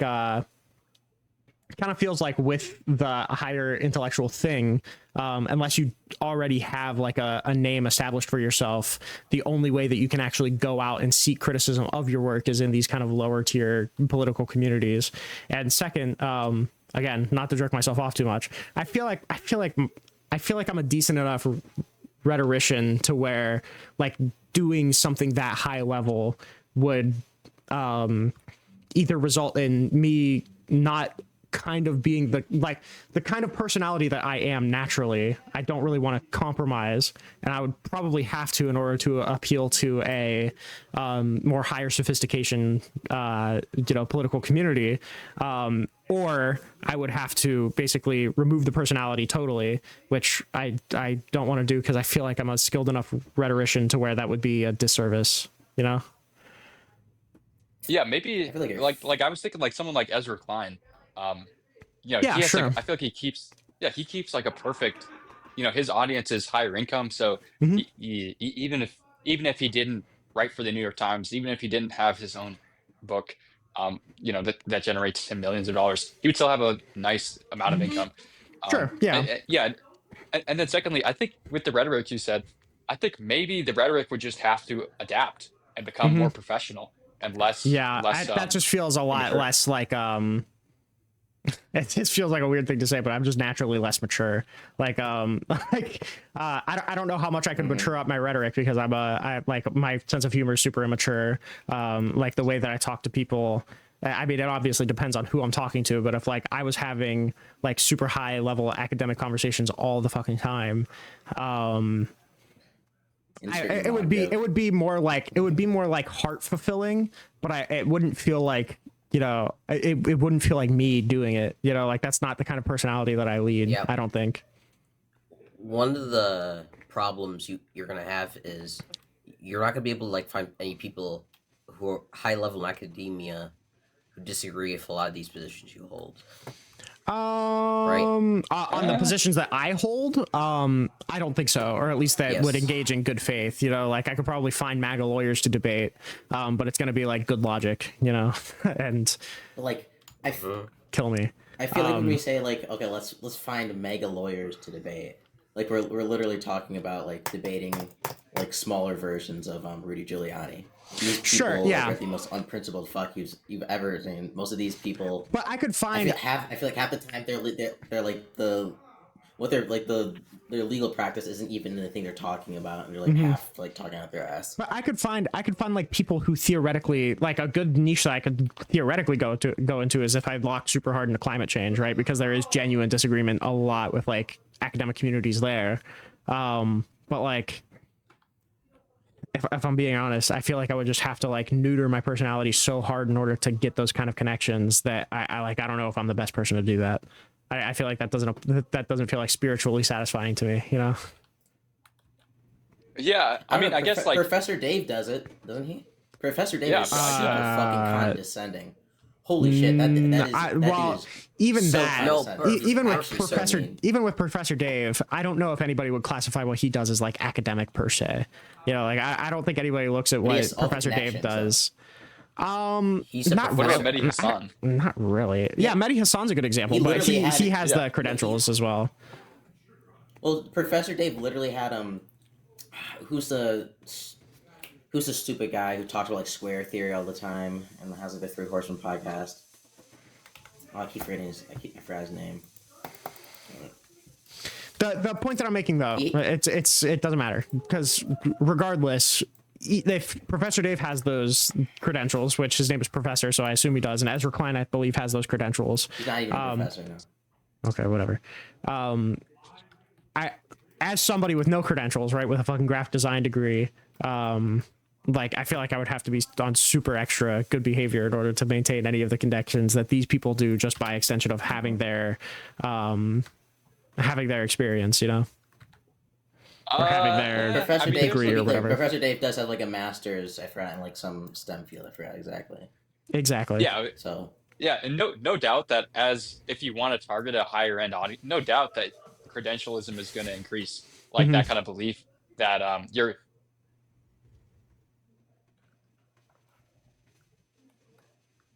Oh. Yeah, I can't tell if that was a me cut out or. Yeah. No, J-Rec did. I was just gonna say, like, it was Eric Weinstein, and he literally had like actual. Oh, Eric Weinstein is actually pretty big. Okay, my bad. Yeah, Eric Weinstein. I didn't know and he has this like bullshit square theory thing, which is super fucking confusing. He had like actual like physicists on who'd like talk to Eric Weinstein onto his like YouTube channel, and they were doing interviews just for the video. Like, this dude has hella connections in the academic community, so I don't think it's impossible. It's gonna be holy shit, somebody's harder because he was literally has like a master's in the STEM field, but also. Somebody has been looking up. Somebody's been in. Well, sorry, somebody in Twitch chat's been asking this whole time what the mini fridge contents are. It is empty as a motherfucker right now. There's goddamn nothing in there. Yeah, this bitch broke as hell. Give him some money. True. Hey, I just sent a Galaxy lookup. You did, and I appreciated it. And I thanked you, and you got a yellow diamonds look like PP too. That's true. I did get a yellow diamonds. Wait, yellow diamonds are you PP? Caden, are you drunk? No. Why are you asking? Why did the answer take so fucking long? He's just on Vyvanse, right? He's tweaked out. Holy shit! Bro, I'm just so locked in. Not you, Caden. Cringy. Oh, my bad. Yeah. Yeah, I don't know. All right, I gotta wrap up soon because it's 1:30 in the morning. Okay. I don't have final exams, but I do have final projects to do. So. Same. But yeah, Gabe, it's been great talking. Now that I see your profile picture, I do 1000% remember you, because I remember we had the same exact conversation about appealing to the far left like a month ago, or like a couple months ago. So I do. It just took me seeing the profile picture to recognize you, but I do know who you. That's it clicked niche. Now. Okay. It clocked that you're standing on business now, so I understand. Also, my niche. Yeah. There's not gonna be. I don't think there's gonna be any academic that agrees or that disagrees with you on climate change. There definitely. Well, if I were to lock in on climate change, there is like real disagreement among academics about like how big a threat it is, what level of like the degree on which it's a threat. Not so much like there's not going to be anybody that disagrees that like climate change exists, right? That's a low tier. Yeah, it's like anthropologic. Yeah, the real academic arguments are going to be like, how big of a threat is it, or like, is it like something that we have to drop everything to address? I see. Yeah, guys. My niche. How much is more research? My niche is being a more well researched Black Vosh. Okay, so I can say the N word and I can. The amount of academic disagreement among climate change is like, is it 100% the biggest problem to ever exist, and is it going to end the world, or is it like a 50% bad thing where like if we don't do anything it's probably going to be pretty bad in the future, but humans can mitigate the risk enough to where who knows how long we can push it off. That's kind of the big disagreement, right? It's like which is quicker between like climate change and the runoff effects, or humans' ability to adapt to it. I see. Okay. Which I don't know. I genuinely don't know the answer to that. Like, I know that I have a friend that's I have a friend that's going for, I think, a master in environmental science that says it's the opposite, but he also used to be a fucking eco-fascist, so I don't trust him on anything. I actually think my intuition leans more towards humans can outpace it, but I genuinely don't know. My intuition leans the opposite direction, just because like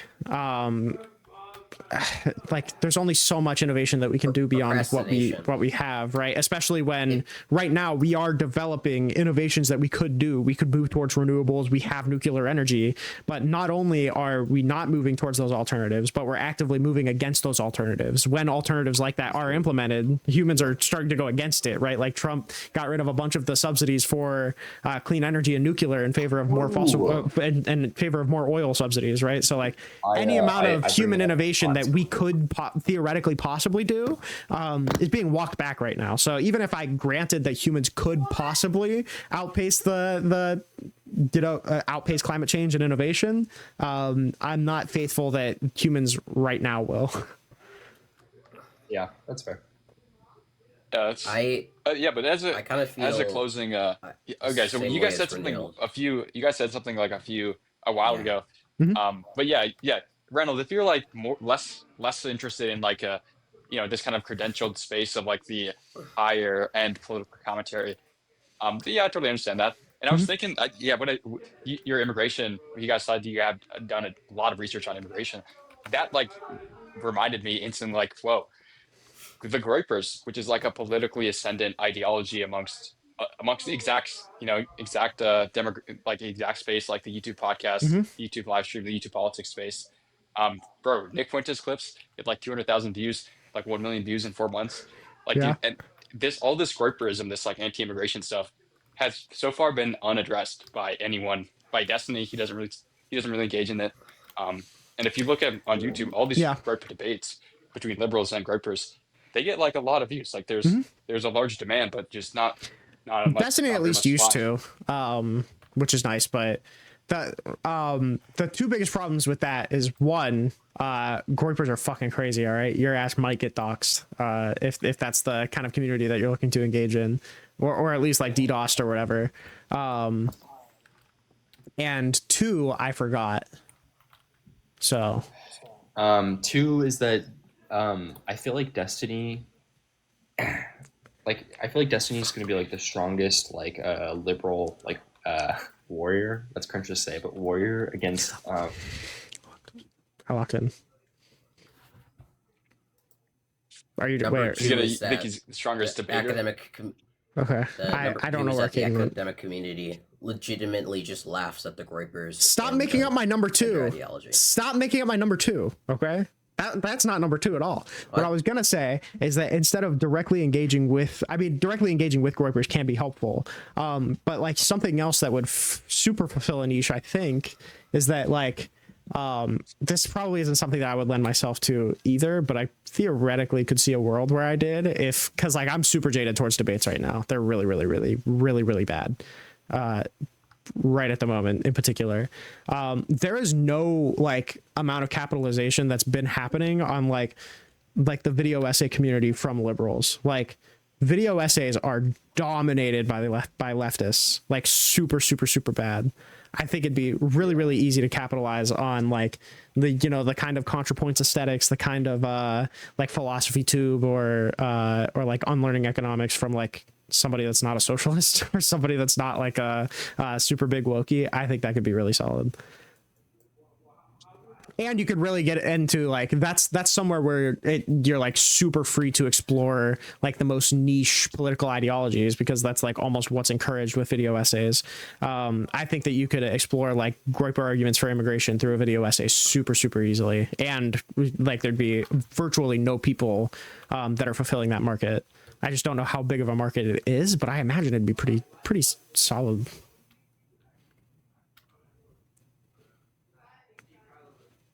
Yeah, I would too. I don't know. I want to just. I know exactly where I'm going though. I know exactly where I'm going. Oh yeah, what it was. I'm. Whoa, Caden, let me finish. Okay. Cringy, shut the fuck up. Yeah, stop. You don't. What? You are the last person in the world that can criticize somebody for not letting somebody finish. For that reason, if Direct wants to talk after Caden, he can too. You've lost your speaking privileges for a little bit, just because of the audacity of that statement from you. Go ahead, Caden. But yeah, what I was gonna say is that I feel like Destiny's kind of like the strongest like liberal warrior, and like that kind of all crumbled when that video came out. What, the dick sucking video? Yes. I don't think that's when it crumbled. I think it crumbled because of the Pixie lawsuit. But I mean, it's possible that comes back too. Like that, his reputation. Like, I don't think anybody actually cares about the lawsuit. I think it matters if he wins or loses. But if he, like, it seems like he's on pace to win that. If it gets dismissed, then I don't know how much of a actual real effect that's going to have on his reputation that wasn't already had from the bikini pics controversy or the the firefighter controversy or any other insert controversy here controversy. True. But Direct, now I know you were looking for like a nope, shut up. Direct, now I know you were looking for like a closing statement, and I actually think you genuinely got interrupted by Cringy, so if you want to give it, you can. I did. But if you are giving it, I cannot hear you. So, anyways, I almost certainly got a debate coming up with a black pill person. I'm happy for you. And that is kind of the niche. I mean, debate. Black pill people are pretty aligned generally with like the Groyper type of people, right? How do you like what rhetoric do you deploy against somebody who like calls themselves hyper logical? And like continually says that and says they're high IQ. Be a Phil bro. Like, really? Yes. If you're appealing to how logically consistent you are, then yeah, be a Phil bro.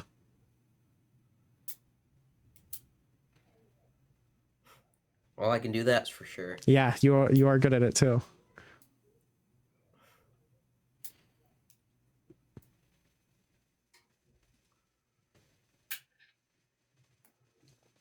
Oh, Gabe is friends with Sample Text.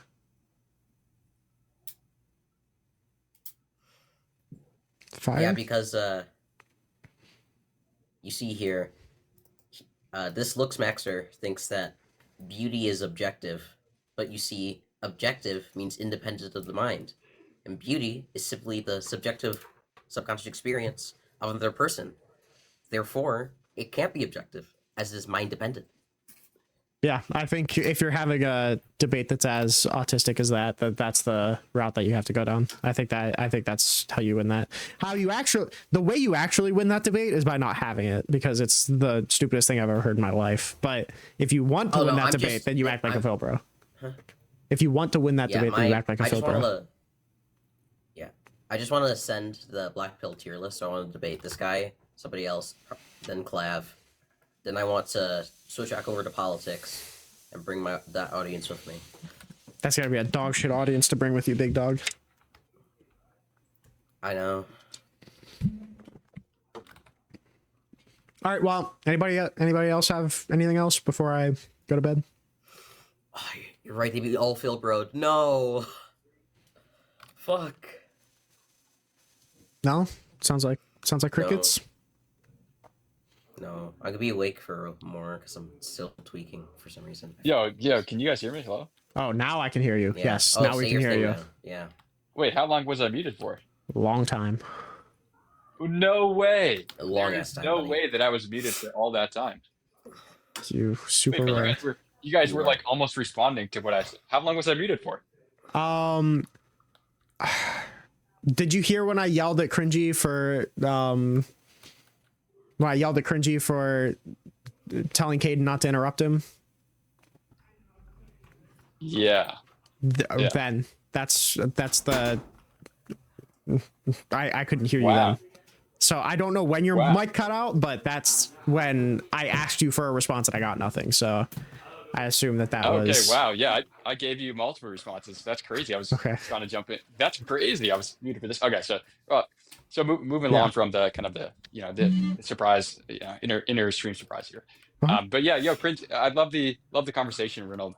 Thanks for having me on. Yeah, it's been great. Just out of curiosity, before I go off, one more thing. When I said the liberal video essayist thing, that's fire, right? That I was cooking, right? Yeah, I think what's going to be key in the liberal video essay, I think you have to like do some trend jacking almost. Yeah, like there I think that Groyper stuff, that there is like legitimately a huge view market for that. But so far it's kind of remained uninterrupted. Like no debaters have kind of engaged with these ideas. No debaters have decisively defeated them. On immigration, I think if you guys are so well researched, that's one of their core topics. Immigration is like a Groyper's, obsession. That's true. It's like a pillar of their movement. And yeah, I think the liberal video essay would be nice to like package up all of your arguments in one neat video, which you can produce and send out. But I think there's like an alternative version of that where your arguments are distributed not as one package that's kind of evergreen, but more so distributed, across a variety of debates, basically. I know that you post your debates with Trump supporters on your channel. If you posted them with Groypers and then parts of your argument were articulated in like a constellation, so in a constellation of videos, your argument was like, continuous throughout. That kind of also would serve the same function of proliferating your case. Yeah, I agree. I do. So if what you're talking about is what I think it is, I do try and do that. I mean, like I haven't had a debate on here that has gotten into any level of substance that I haven't uploaded. So like the continuity of like all of my positions is like fully archived. And I even have like a best of, like I go out of my way to make playlists to like cater to specific things. Like fuck, I don't know if I have like a lock-in playlist, but like I've been like, yeah, I have a playlist full of like my formal debates and shit. I have like on particular topics. I want to make a playlist on like conversations that I think are actually useful at all. Because like a lot of the shit is slop. Yeah. Which I think a low level of I agree with what you're saying, but I think like a level of like daily schlop content, I think that's needed for a successful YouTube career. That's why I do it. Yes, that's why I do it. Yeah, I promise you, which was the really, really bad one? The debate that I had with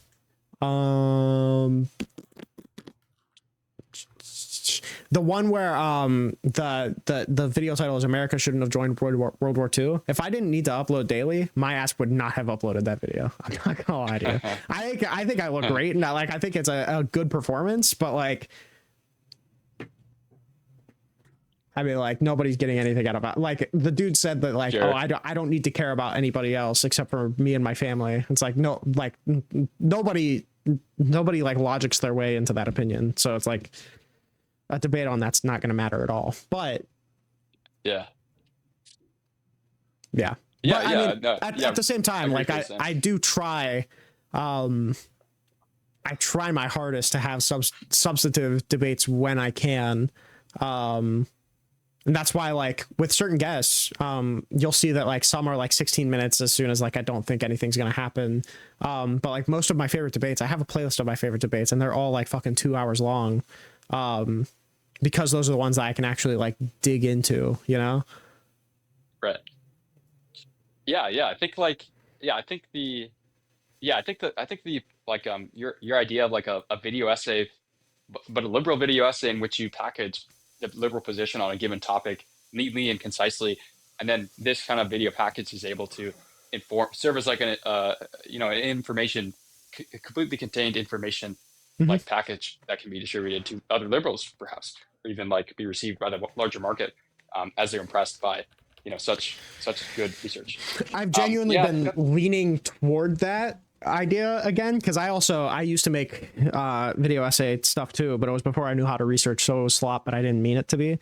But like now that I feel like I have a pretty good listen, I'm not a fucking academic or anything, but like I feel like I have my feet on the ground in a decent way to where like I think my practices are all right to getting to the correct idea generally. I've been kind of leaning back into the idea of like doing some sort of video essay thing because one, I know how to edit videos and that already puts me above like a lot of other content creator people. But also Like I feel like I don't know if I can screen share. If you've ever seen my Obsidian page, I feel like my notes are really good. I get complimented on my notes a lot. I feel like it would be super easy to transform. Which granted, a lot of them are deconstructive, right? So they're not like constructing a positive case for a particular thing. They're deconstructing a positive case for a particular thing. But I feel like these notes are like super easy to make into a like a more packaged thing, and I feel like they would be like the process would be easily transferred onto a positive case for a particular thing just as much as it is a negative case. Yeah, no doubt. Like no doubt. Yeah, just looking through the Discord, no doubt. Like no doubt at all that's the case. Honestly, I think you should do both. Like I know there's a lot of YouTubers who kind of have that pristine, pristine video essay channel, and also like a schlop complex that is used for income and to satisfy and to keep their audience engaged, right? So they have daily touch points with the creator. The biggest problem is that if I were to lock in super hard into doing the video essay shit, my will to do debates would be super fluctuating, right? Where like I would want to do like fucking 5 hours of straight debates on shit, and then like while I'm actually like in the research phase, I would want to do nothing, So like I can't lock in as hard. Yes, like soy pill, yes. But like I feel like if I were doing both, I would have to like, just the way my brain works is that I'd have to lock into one and then I'd lock into the other one, and like both I don't know if both of those could exist at the same time for me, just because I'd be so locked into making the video that I wouldn't do debates, and then I'd be so locked into debates that I wouldn't do the videos. I don't know. I think you can make it work because I think it's possible. Yeah. Yeah. And to have a video essay, you need it works best when you have a dedicated audience, an audience which is familiar with your brand and, enjoys your content, trusts your channel enough to click through the video and understands that they're going to receive a very nutritious, enjoyable piece of content. Or even what could be kind of nice as well is that like, I wouldn't even need to be the face for video essays per se. Like if I was just like helping on a research team, if I could find somebody that was interested in making them, or was like interested in kind of like being a face of it, also being interested in the subject matter, because I don't want them just like reading off bullet points. But I think it would be really cool to like be a part of like a research team almost, where I like provide bullet points and then they like somebody formulates it into a script and then somebody is the performer, Yeah, I know that Turkey Tom has something like that going, where he's got a main channel where he's got like that totally systematized and like formalized. He's got editors. He reliably produces larger documentary style hour-long videos about like various subjects. And then he's got like another channel that hosts daily, I believe. And it's more like more informal. It's less edited, less it's more like a stream highlight almost. The thing about Turkey Tom is that he does that for his job, though.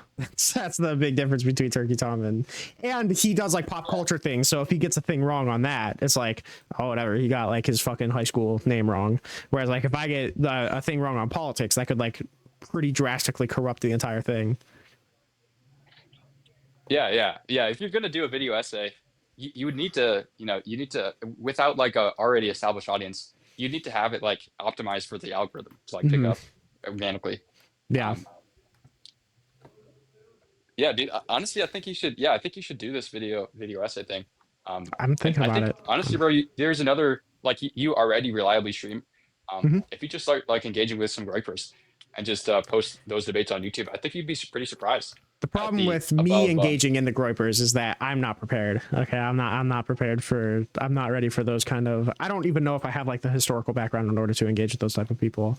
I think I could probably like wing my way through it. Like Cringy just had a white nationalist guy come up on his live last night, and I shredded that motherfucker. All right, but it was nice. because I got him to end up talking about like he came in with populist sentiments, and then like funneled himself into my area of expertise, right? But if it's a debate with a groyper on not my area of expertise, then I'd be pretty much fucked, you know, because he came in as like as like an anti-establishment populist, and I'm like, fuck, this is my calling card. This is my like the bat signal.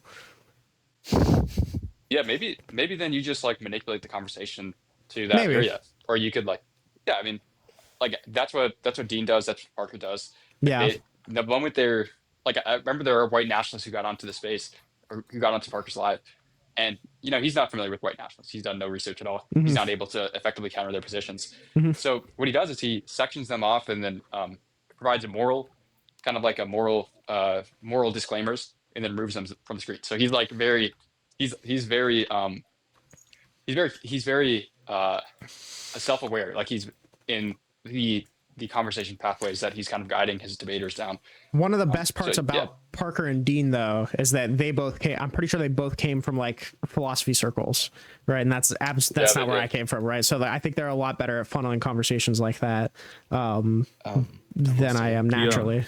You need about, I'm gonna say about 3 to 4 days of research on any topic of like Groyperism, and you're set. I know. Debate. Yeah, their main topics are immigration, race realism, and the JQ. True. I used to debate them. But which the immigration and race realism thing are both like connected. Easy dunks.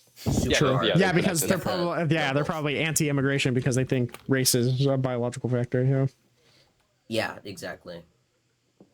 They're anti-immigration. Yeah, they are connected, but I would say if you deny, because the idea behind race realism is that the crime gap between black people and white people is explained by a genetic disposition.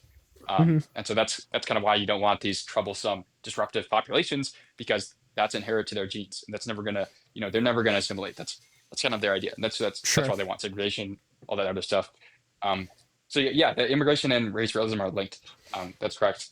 But yeah, I mean, those are like the main topics. And if you just get I know that Cringy already did a big write up on immigration.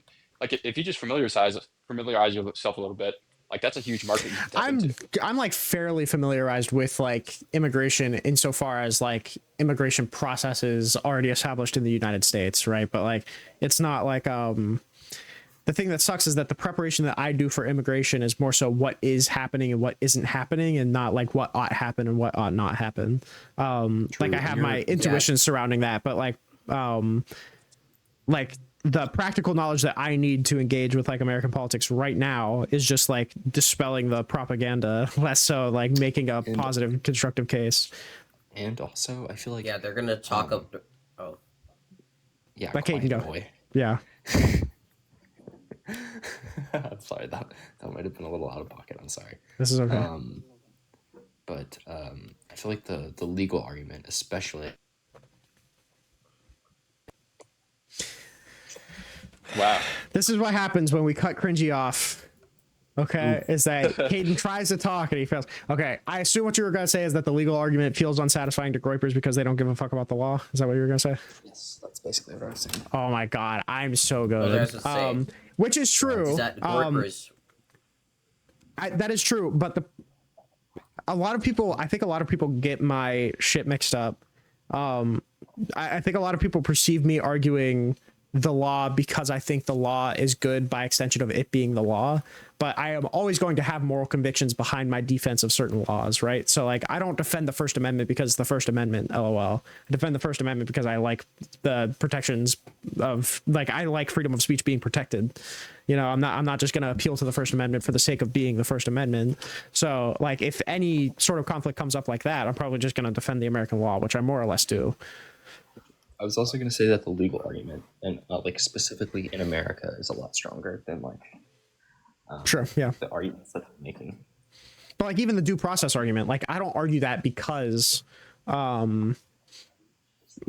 because due process, or I don't even do that because like they weren't afforded the process. Like if they were afforded zero process under the INA and it wasn't technically a violation of their due process rights, I would be like, well, what the fuck? These people still didn't get the opportunity to challenge anything. I would still have the same moral objection that I would, even if it was legal, Yeah, true. And they'll probably take the route of they will actually just start arguing that ICE is doing racial deportations, and that's what ICE should be doing. And so they'll probably just take. It's just okay.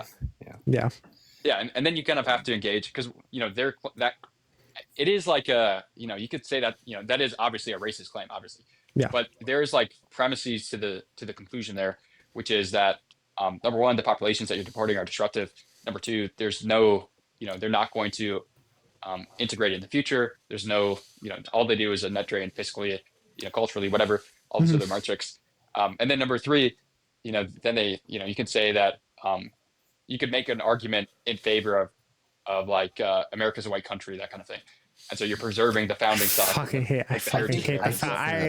I love and hate the founding stock argument because it's so fucking bad. But I think the Supreme Court ruling that you can the ICE can profile based off of race is like actually fucking crazy.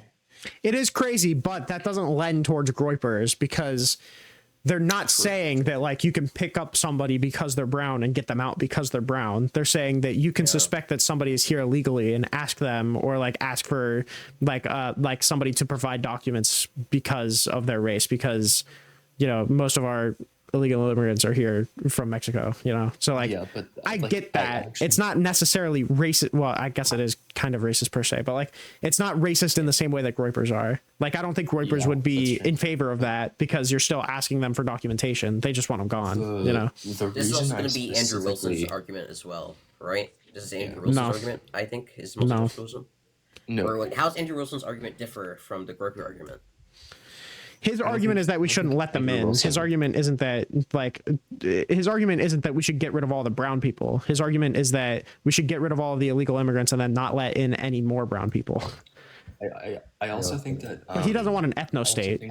He just wants people gone. Yeah. I think Andrew Wilson's argument isn't based entirely off of like race intellect, like race realism shit. I think it's more so like cultural assimilation. Oh, it's based off of cultural cohesion. If you were to drill down, if you were to drill down, like he says it's because of culture, but I mean, come on, we all know that. Like, I have a very strong feeling that culture is a sub in for race from Wilson. Yeah, the reason I don't like the Supreme Court's argument that like.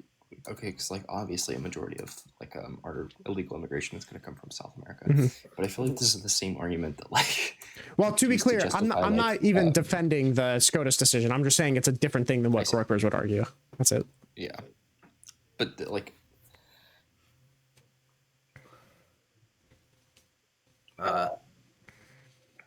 Renil, you're kind of lacking in the fiscal impact of immigration. You need to read those studies.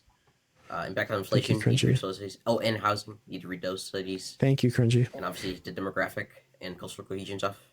You need to read those studies. Thank you, Cringy. I know that I need to read stuff. I understand. Yeah, bro. Yeah, just like down. Yeah. Those studies are going to be what you cite to refute their groyper arguments. Yeah, I know. The biggest reason why I'm not reading them is because I have like a billion other things I'm reading right now. Right, so I can't like read everything at the same time. Right now, I'm trying to get through the Russia reading, and then which I think is super relevant. I will defend the relevance of the Russiagate reading so hard. All right, most of the fucking weaponization bullshit that's happening right now is on the grounds of the Russiagate investigation. We're getting those projects done, Henry. Yeah. Listen, it's been like a half hour. Okay, it's not like I'm. Yeah, true. I was waiting. I was like patiently waiting. Like, how long is he gonna let us kind of continue the conversation? Listen, as long as the conversation is interesting, this is better than anything else I get on my stream. So I probably would have let it go on another 2 hours. But since Mr. Scratch over here doesn't even want to see me live anymore, all right, I guess I'll just go. Okay. No. Okay. I'm kidding. I love everybody. I'm sorry. Yeah. Is it Peter? Hi, Peter. You're I'm aligned to you. I'm super Destiny bro. Oh, well, what I was gonna say is I'm sorry that I didn't really give you much opportunity to talk before I got off. True. That's all. I don't even know if I support Destiny anymore. That's kind of based. Listen, kind of based. Listen, I love you guys. He suicide opted bombs too much. I agree. Okay, I do agree. It's useful in some regards though. Like if it's a different conversation. I don't care. I love everybody. Thank you. Peter, if you ever want to come up again, like on a different live, then feel free. All right. I'll give you one free pass if you remind me that I gave you one free pass. All right, sure thing. Gabe, I appreciate the conversation a lot. And I'm probably gonna upload it on YouTube. So if you want to plug anything, you can. Wait. Riniel, you have to give the yellow diamonds look like PP to Charlene. Oh shit, Charlene, I love you, and Liberal Hawk. Charlene, I love you. Yellow diamonds look like PP. That one was just for you, okay? And Liberal Hawk. Also, the people on the panel, you can't hear, but I'm hitting soundboard sounds right now. And Liberal Hawk, thank you for the heart and the couple lightning bolts. Yellow diamonds look like PP. It's a clip from a Clips song, and he says yellow diamonds look like PP. What song is that from? It's called Ace Trumpets. Oh shit, that was in your top watch, wasn't it? Yes, I love Clips. That Clips album probably got like 30 spins since May. It's great. I love that album. Yeah, don't fucking trash my BB knows. Baby No Money is dog shit, okay? But if you ask anybody who has more respect, who has more respect. Wait, hold on. Gabe, do you listen to a lot of rap music or anything? Yeah, I do, but it's more. I listen to the underground rap. I listen to like SD Kid. That's fine. That's fine. Who do you respect more? Who do you respect more direct now? Do you respect Baby No Money or Pharrell Williams? Pharrell, obviously. Okay, thank you. Okay, thank you. Pharrell Williams gave us coded songs. I know. Pharrell produced that whole fucking Clips album, so like I rest my case. Okay.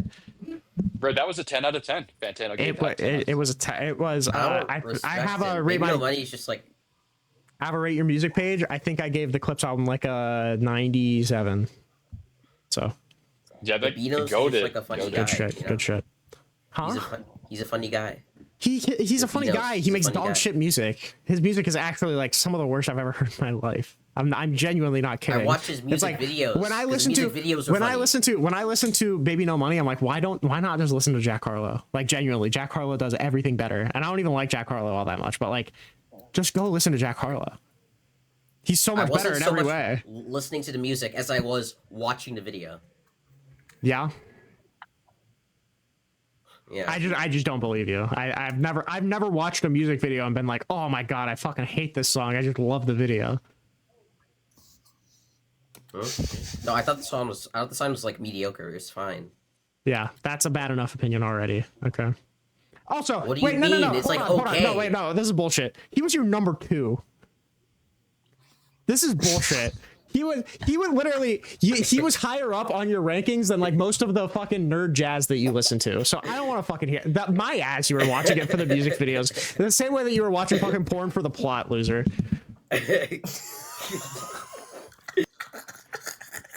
Anyway, Gabe, if you have anything you want to plug at the end of the YouTube video, go ahead. No, I'm not a public person. No, I'm not a. Anything that you're working on or anything? No. Can I plug? Yeah. Cringy. Go follow. Cringy just dropped him. This is why anytime anybody gives you mod powers, you immediately get them revoked. Modsurrection, holy shit. Anyway, go follow purely_antics on TikTok. I make goated content and I crush conservatives in debates. Okay. True. Based. All right. Well, I appreciate Gabe. I'm sorry that my R word of a mod dropped you. He does not have that status anymore. Peter, I'm sorry that I didn't get to talk to you, but listen, I'll follow you back. We'll chat at some point. Yeah. See you. All right. Love you, buddy. Okay. Listen, for a Shadowban Live, I appreciated that a lot. All right. I love everybody. Mwah. Okay. Well, we'll be back. Maybe do debates. Maybe tomorrow.